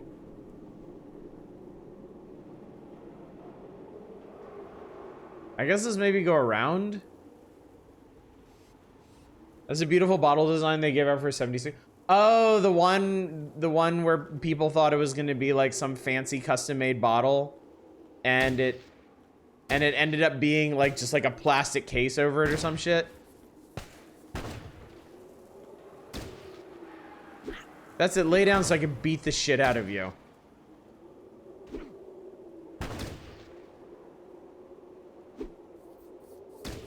Maybe kill him? I don't know.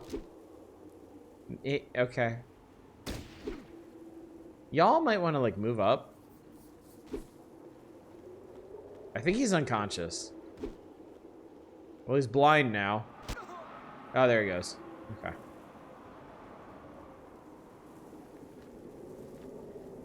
That's a lot of everything. He's got a zip gun. There we go.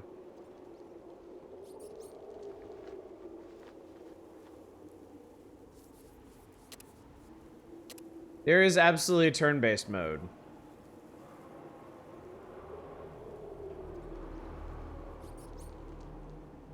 Do you know how to activate it?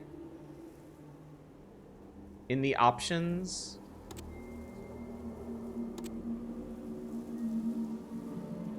Ah, this switch. Okay. Individual, squad. I mean, yes. But that's also going to prolong your suffering.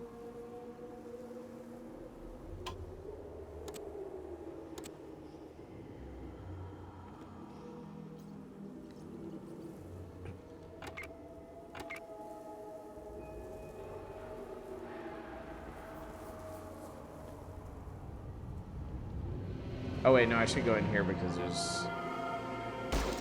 Get his ass! You bore me to tears! What is fast turn-based? We'll give it a try. Splap.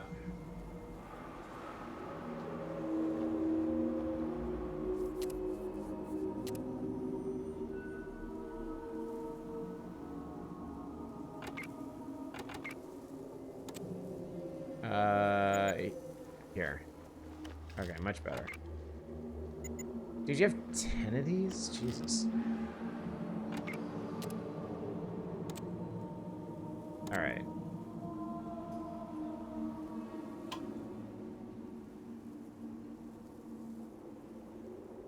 I wonder if this is like each individual takes turns, and then squad based is your entire squad takes a turn, then all the enemies take a turn. I guess we'll find out.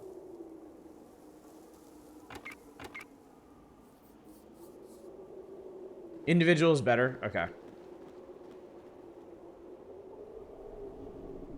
I'm not sure how we can see through this door, but okay. Oh, it's locked. Does anybody have lockpick 22, 25, 20? All right, Farsight, give this a try. Looks difficult. I know it's locked. That's, yeah. That's why I'm telling you to... Okay, whatever. All right, we ain't getting that way. Been extremely painless so far. The writing and CG are a little meh, but not even actually really bad. I have a natural aversion these days to games that over tutorialize. Like, it just gets really, really tedious. This is also locked. Did I pick up a key? Is one of these a key? Can you actually sort this? Oh, hey, look at that. That's actually really nice.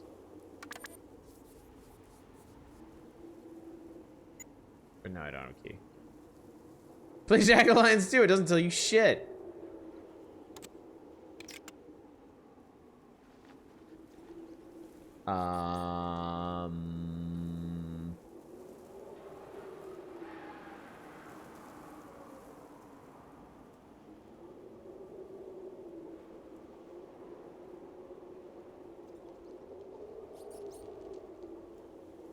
Okay, there's probably a key somewhere that I didn't notice.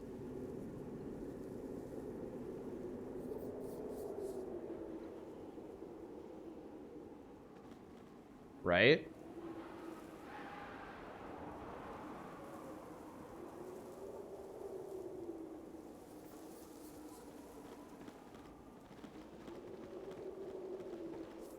I stripped all the stuff off the dead people.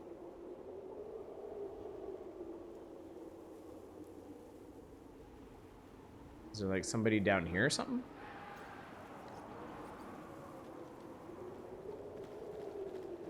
Hey, what's up? Look out, I'm gonna puke. Got some spare script? Greetings, hero. Oh shit, okay, I hi. have seen your coming since the first eve of troubles. I am Hawkeye, spirit walker and soothsayer for my people. I guard the passage to the spirit world for the living. However, the waking world has turned against my people, and they have been scattered to the sands. You must speak with Charon, our elder. He speaks for our people in the waking world.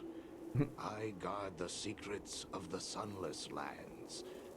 I cannot help you further. Well, okay.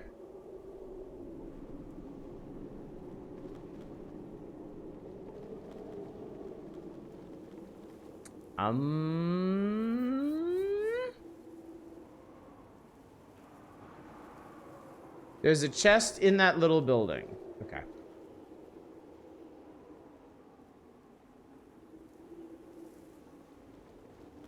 Ah, okay. I don't know why it wasn't showing me that earlier, but okay. And there's a key. Okay. Cool.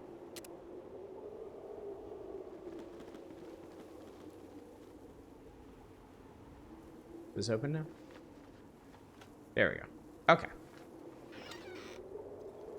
Keep the walkthrough open? Yeah, we might need it.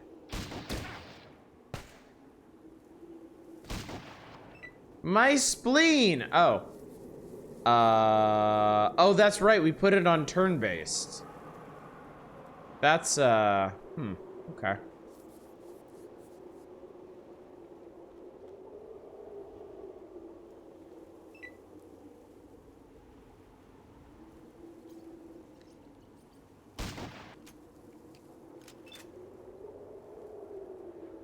This is interesting.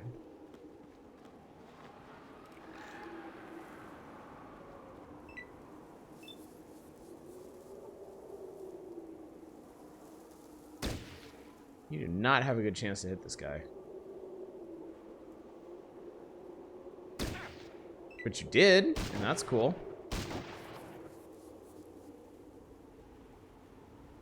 Dog.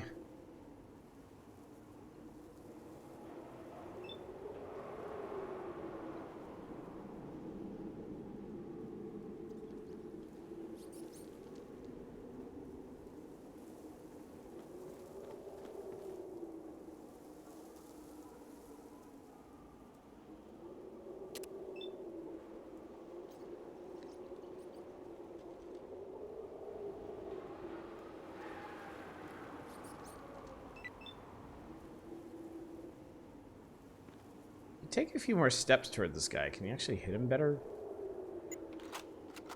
Oh shit, I made her reload. Well, that sucks. I guess we should go around.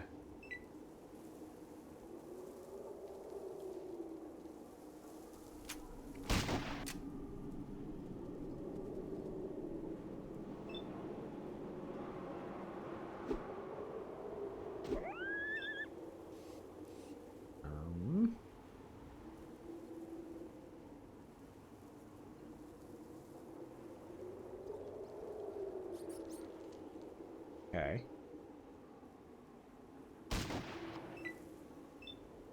That was a whiff.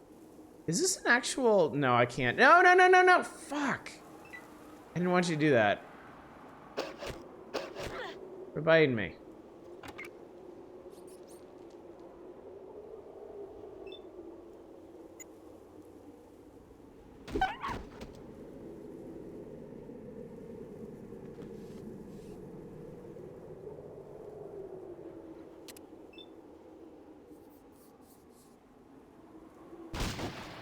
Ooh, Jesus. That was gross. I think fast turn-based makes us stop faking if there are more AI opponents. We'll try that. Okay, and then that automatically took us out of combat.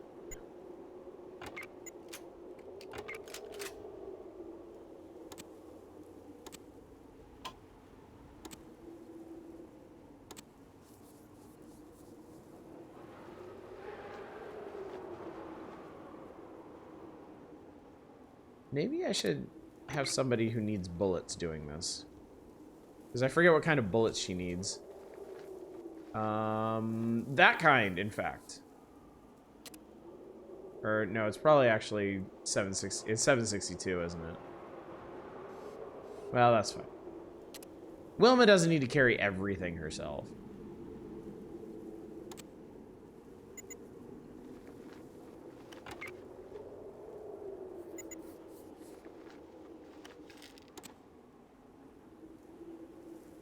All right, let's see.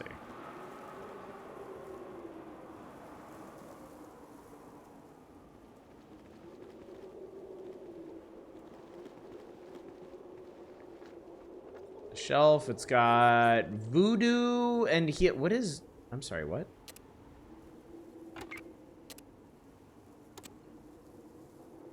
What is voodoo is a tribal concoction made from the leftover byproducts of various critters. Imbues the user with a greater agility and sense of invincibility. Okay.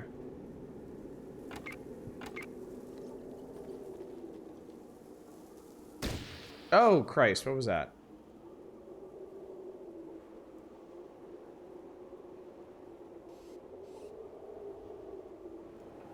I think we're shooting people that are just laid out here. This is interesting. There's an Overwatch mode. And you can set... Oh, that's kind of cool. There's an Overwatch mode where you can set them to different accuracy thresholds to actually fire on people. This is absolutely more playable than I expected, but kind of boring. It's not as busted as I was afraid it was going to be. It's not... That was my main concern. That it was going to be really buggy because of how much trouble I had just getting it running at all. But yeah, it's not exactly thrilling. This isn't the best time to try and figure this out, but yeah, apparently crouching or going prone does increase accuracy. No, God, I just wanted to... Okay, it's fine.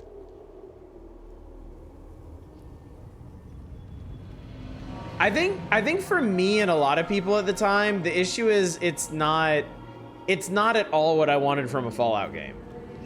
I think that's the main problem with... Oh, no.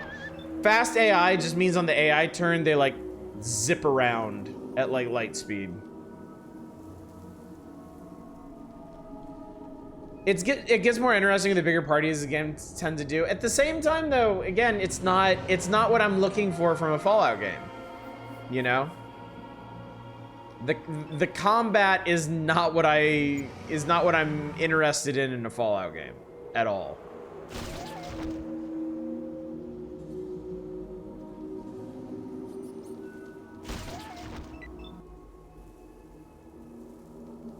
And so far there definitely hasn't been... So hang on, if I do this, so far there hasn't... Well, actually that's the same... That was actually the same accuracy, so I don't even know about that.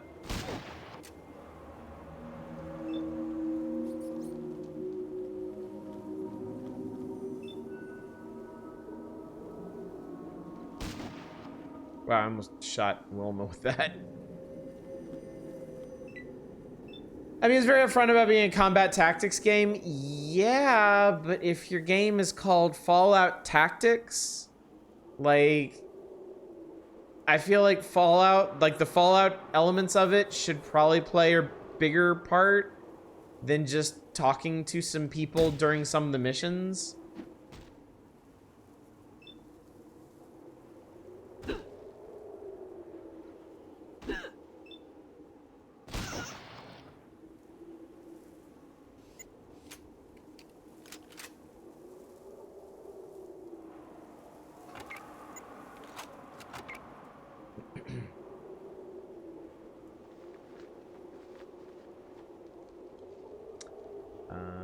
Actually, yeah. It seems serviceable. It seems all right. It's just, you know.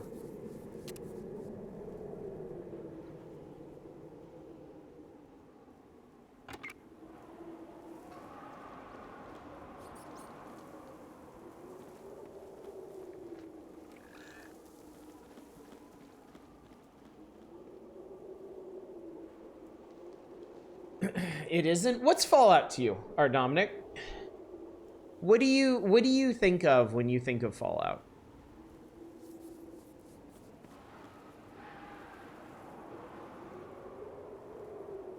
Tell different aside from tactics. Anybody check out that Arcadian Atlas game, which seems to be a Final Fantasy Tactics clone? I haven't. I think I know what you're talking about.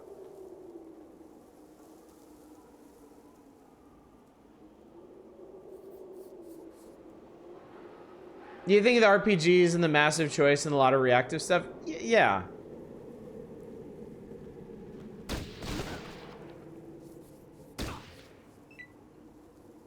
It's very clear about being a squad-based tactics game set in the same world. Okay, and that's great, but surely you can understand why I'm not very interested in that.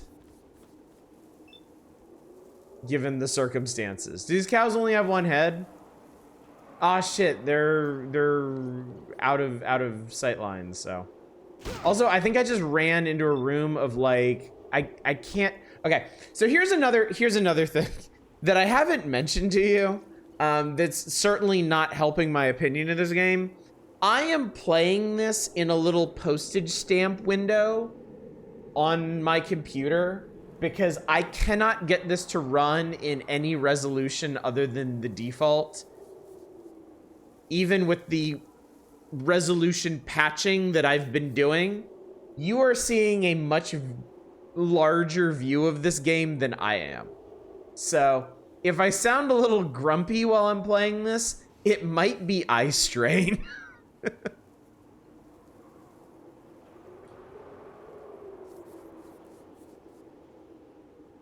Fallout Tic Tac was surprisingly accurate.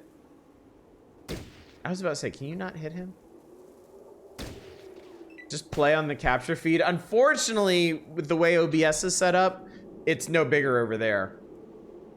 We'll go, assuming I survive this, we'll go out and check the cows, but I think I may have severely screwed myself. Yeah, just like shot myself. Oh, be careful with that. You might hurt someone, he said as he dropped dead. Oh, no, wait. These are tribals. Hang on.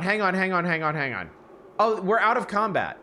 Oh, this guy was holding them. Okay, this guy was holding them hostage. That's great, in fact. Okay, wow, that was... Okay, praise the Brotherhood. I was so scared. We can talk again. Yeah, okay. Hang on, real quick, though. We gotta check the cows. Oh, no, they don't. They do? They don't. Some of them do? I honestly kind of can't tell. Chat, do they have 2 heads or not? I can't tell. I can't see. This one looks like it does. This one looks like it doesn't. This one looks like it doesn't. This one doesn't look like it does. Mutant Brahmin. All the Brahmin are wounded. That's sad.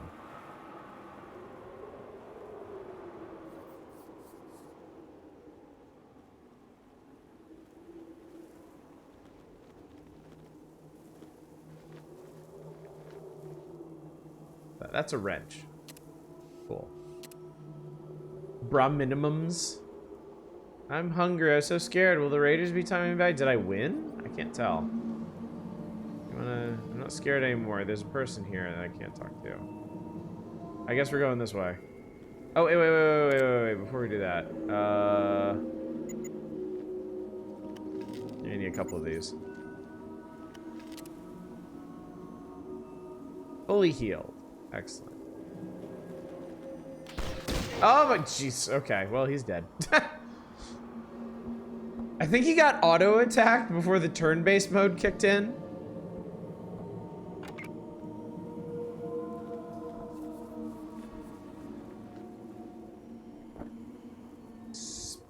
Spear gun, okay.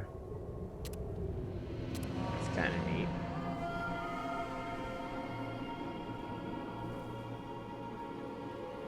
Are those mentats? Those are mentats, okay. You use a shotgun, and you're about out of shells, so that seems like a good thing for you to grab.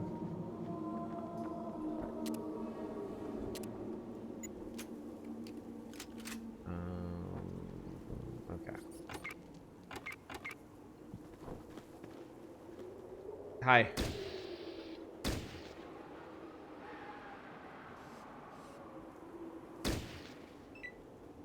One cute thing. Oh, they just left.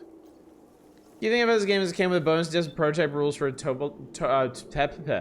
prototype rules for a Fallout tabletop RPG wargame? That's cool.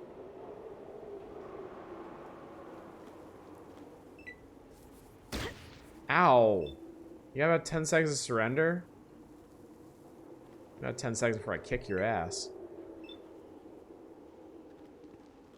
This map. Can I get you to like walk in here and shoot this person? Little printable pawns used as miniatures. That's legit cool. That's pretty. Oh man. Nice shot, I guess.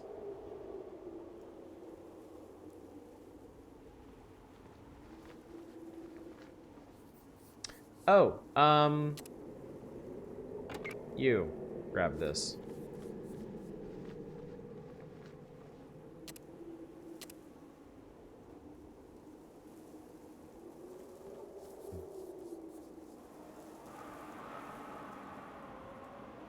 And it looks like maybe that's the last raider, maybe?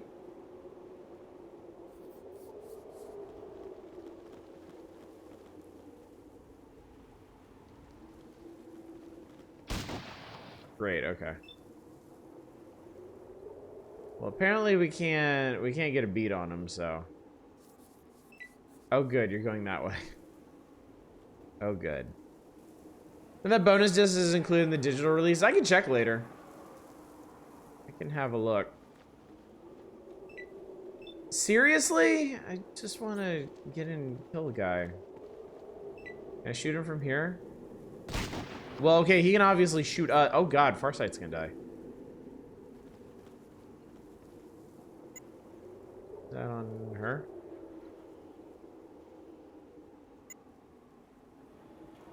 Doesn't actually list AP amount, but okay.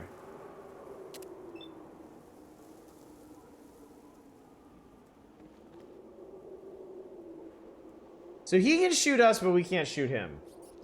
And I don't think I picked up a key or anything for this door, so that's kind of a problem. Fuck.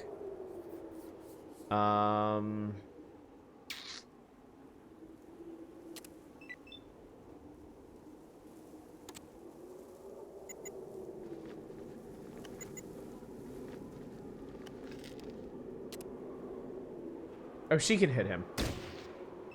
Not nice at all. I'm gonna have to teach you some manners. Yeah, don't worry about you. Don't worry about you.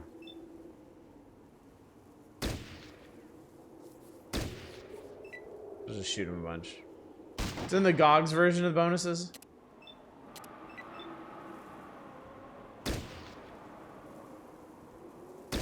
May take a while.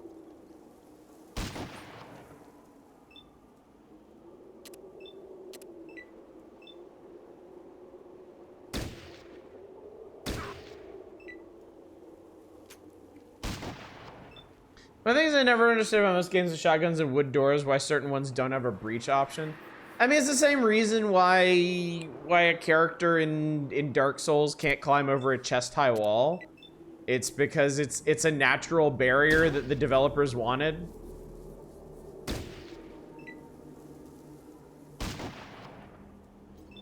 Like a flimsy, rusty, lean-to door can be completely impenetrable if that's what the developer wants. God.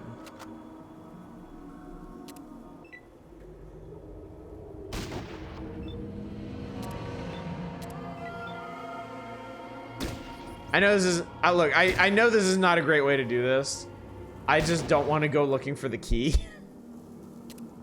Because this guy's gonna be like sniping at us the whole time anyway. So, Jesus Christ! Okay, well at least he's almost dead.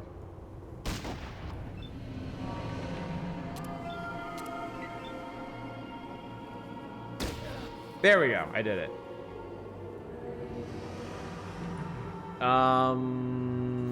Unfortunately, we can't get into search. Can't reach. Oh, oh god, there's a door over there. Oh god, is there more?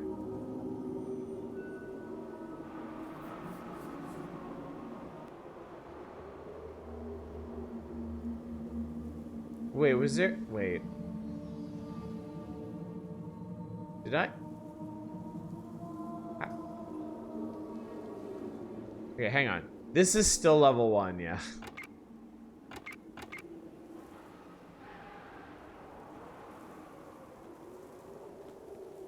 The game, I can't remember which did you blow off hinges on doors that get in the way.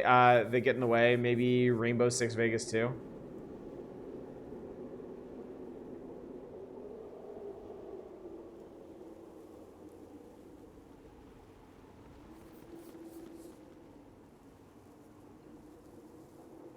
Okay, you can't get through there.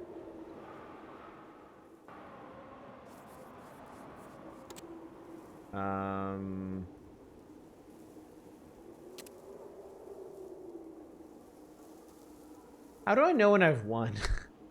There's a second door in the fence. Okay.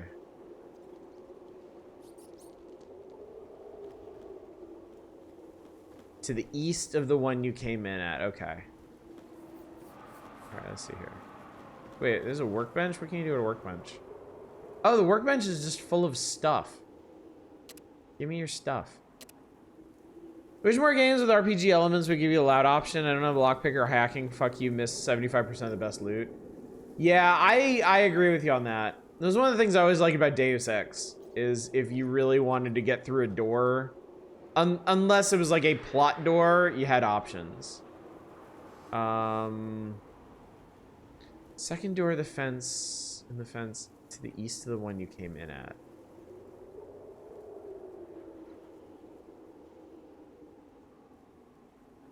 There was the little building where you got the key. Wait.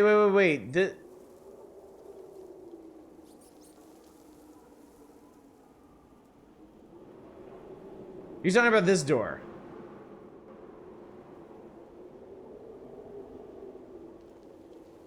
Okay. Alright, let's go all the way back to the start.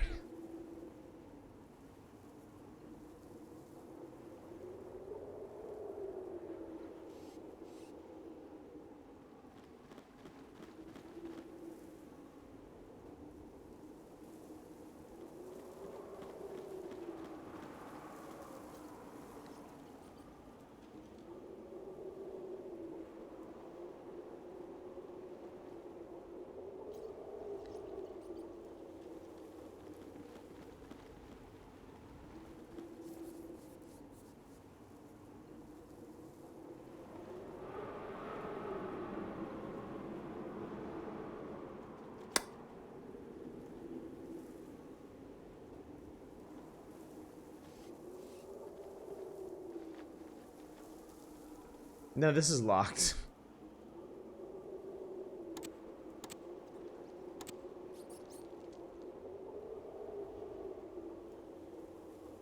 Can I lockpick it?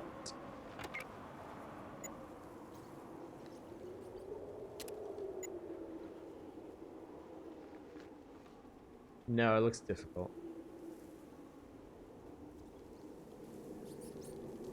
So, yeah. Okay, I think I was supposed to get through here. Because it looks like on the map here, there's a door through there. So I guess that means there was another key somewhere. Or I was supposed to pick that?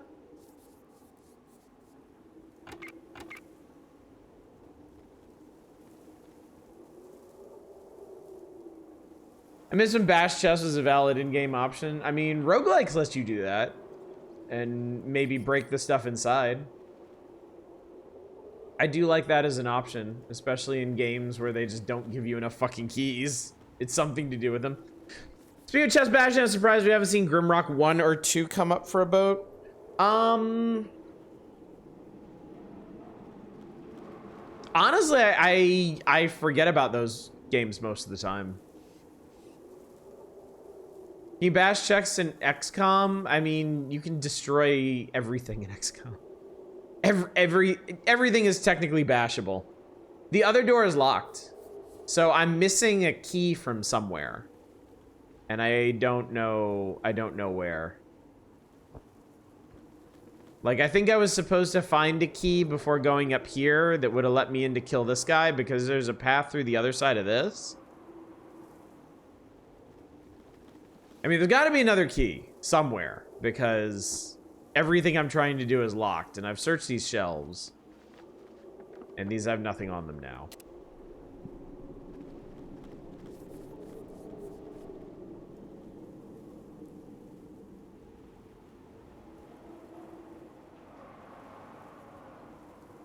It made me an hour of Link to the Past rando.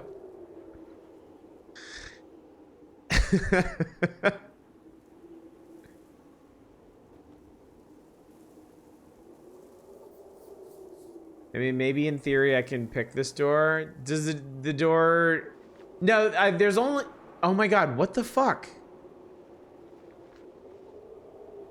Now it's blocked. I tried to open it with the wrong person, that's what it was. I didn't open it with the person who actually had the key. I bet Mick could have picked these locks with his eye piercing. What is this? This is pump action and 762, which is... Don't actually go together, but whatever. That other door does too. I mean, I've tried... I know I've tried that with Wilma and it didn't open. So... I don't know.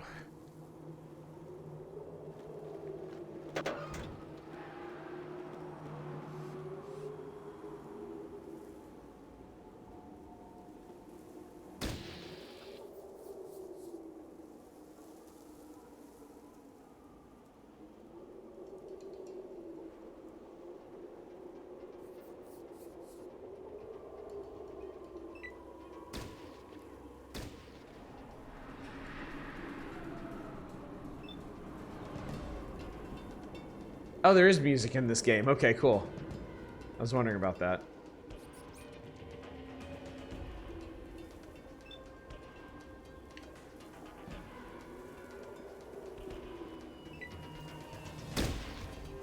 To be honest, all I can think about right now is how much I avoided combat in the later stages of Fallout 2 because I was just tired of the combat in it. Oh, hey, there's a guy over there. Holy shit. What does that guy have?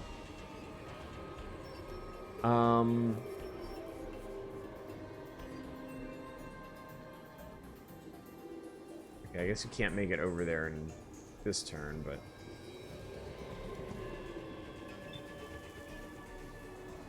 It's an ambush! Sort of.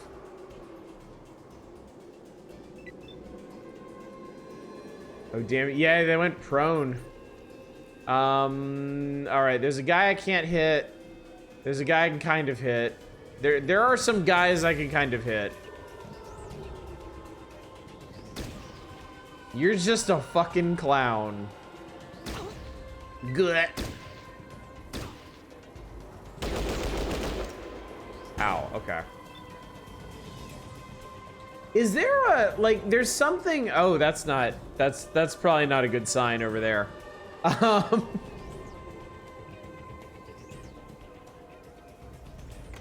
Okay, there's a text log. I was like, there's no combat log in this? That seemed really weird to me, but of course there is. I just didn't push the right button. I miss aimed groin shots. Wait, can you do...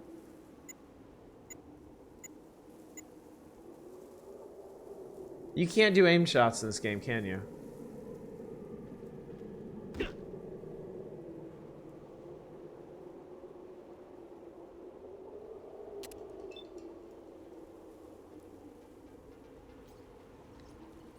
Little circle in the lower right of the weapon panel. Okay, well, shotgun doesn't have it. Let me... Looks like you're stupid and blind. Thanks for that. This? There it is. Okay, you can do targeted shots in this.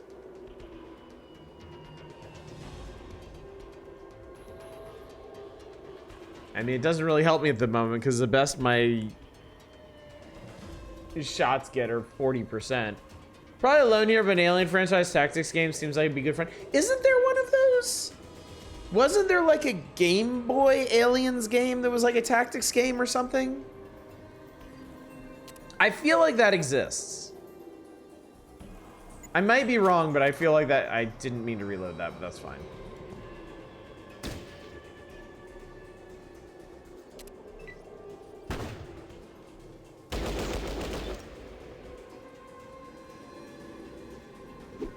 Loser. Thanks. Maybe a game rethink for Fallout. They did make an effort to make it most of the Fallout combat stuff. Goddamn amateurs. Out of ammo. Great. No,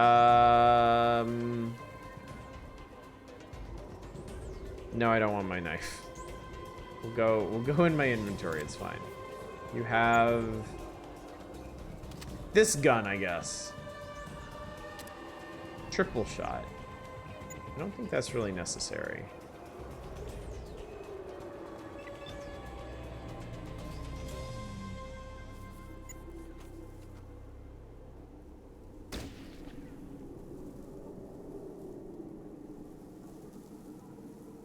Why doesn't she have enough action points?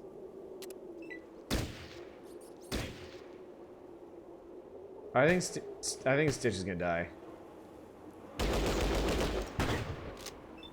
How did he just dodge all that shit? That was ridiculous.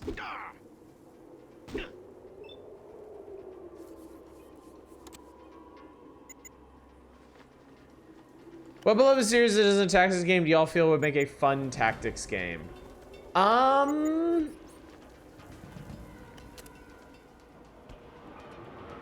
That is a good question.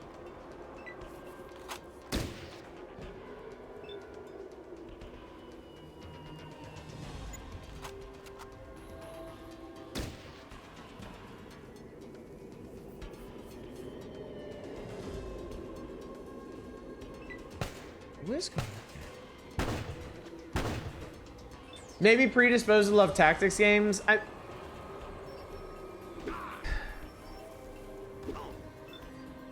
Look, I gotta be straight. I just find this really boring. I just find this really, really boring. Like, and it may be because it's themed to Fallout. Because combat in Fallout, unless your character is like really, really skilled or has some like crazy ass weapon, is like the most boring part of it. Like, the real fun of Fallout is getting to like the big hubs and meeting new characters and finding out what the problems are and running around and trying to solve them.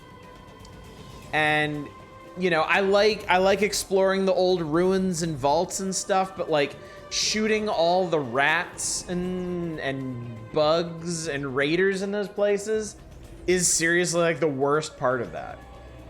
So, and I think this game does itself a disservice, cause Jesus. Okay, I can't even check her stats, but like these people you're starting out with don't have interesting weapons, and they're not that good with them either. Like my character gets like what 80% to hit with a baseball bat, but these folks that came equipped with guns are getting like 40%. That's not terribly fun. And it's particularly not fun under the Fallout style of combat either. You know, when you make a character in Fallout 1 or 2, like you tag you tag a combat skill and you rearrange your attributes such that you're not gonna have to deal with this in your first couple of battles, you know? And then having a game where it's entirely built around the combat, and yet you're starting with like suboptimal stuff that like it just becomes a real drag is all.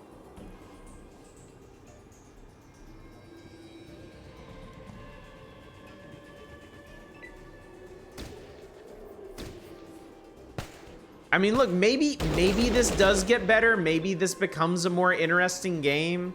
Maybe there are interesting developments and tactics in this, but it's just a really poor start to this.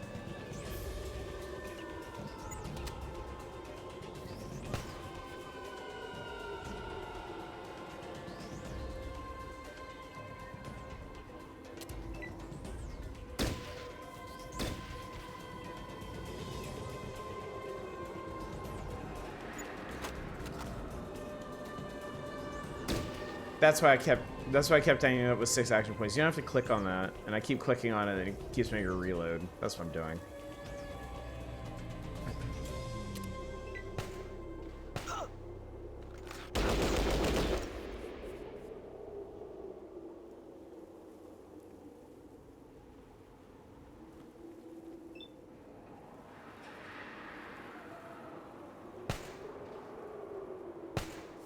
God.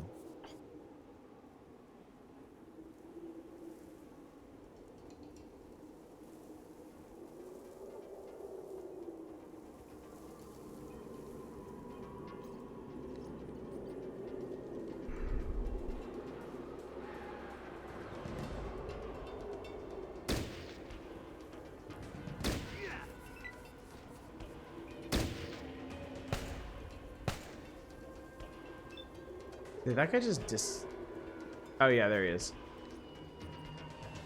And I can't hit him. Okay. At least it doesn't cost you action points to even like go into your inventory. Oh. Oh, I lost one of my teammates. I didn't even notice.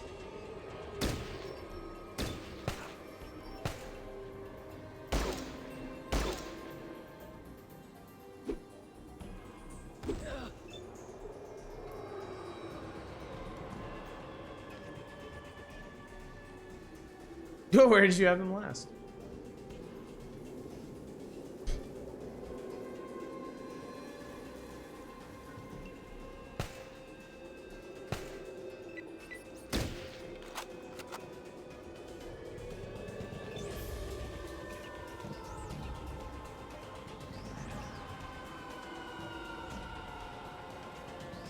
The unfortunately named Farshot really made people think he was supposed to be a sniper.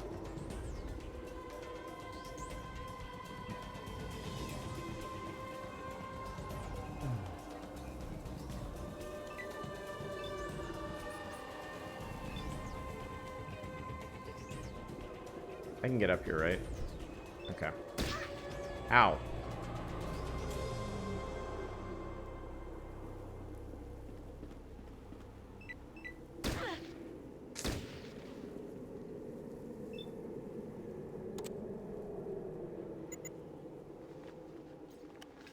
All right, there we go.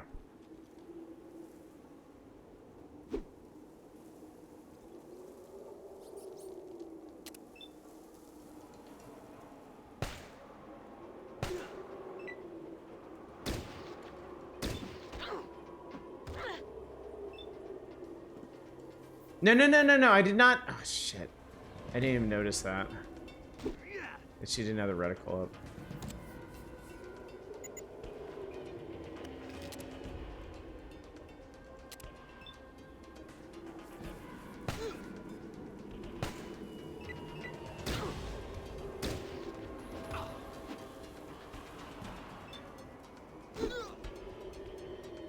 Okay. Okay, he's dead. Thank God.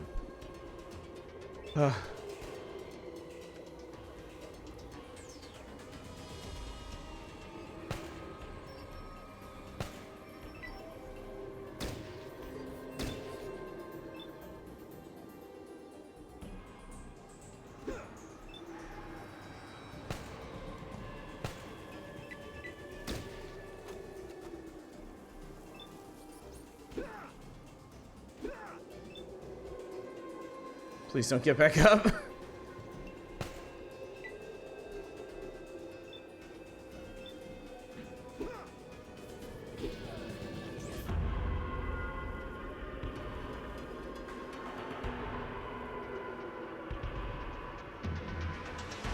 So that made some noise. Are there more guys in here?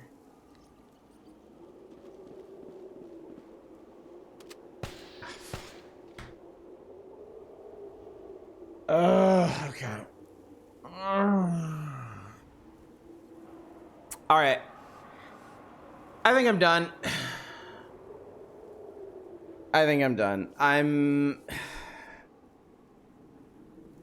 You find some Phoenix done for part of that. I am.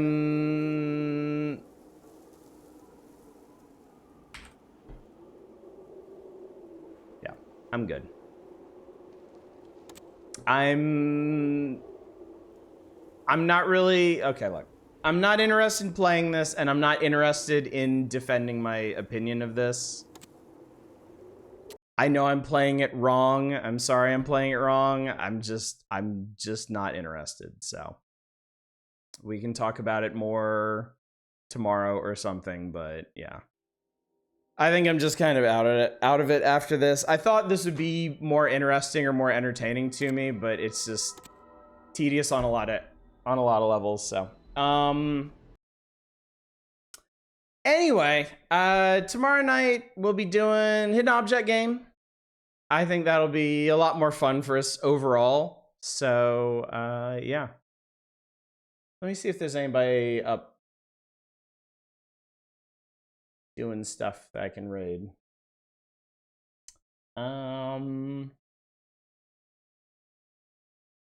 I was in Urabasti. They're playing Hi-Fi Rush.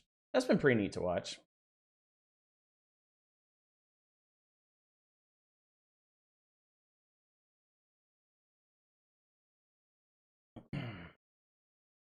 All right, so anyway, thank you all for coming out tonight.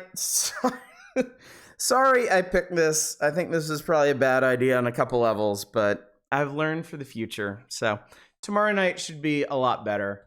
I think I'll be in a better mood for that too. So thanks again for coming out. Hopefully I'll see you tomorrow. Until then, y'all take care. Bye, everybody.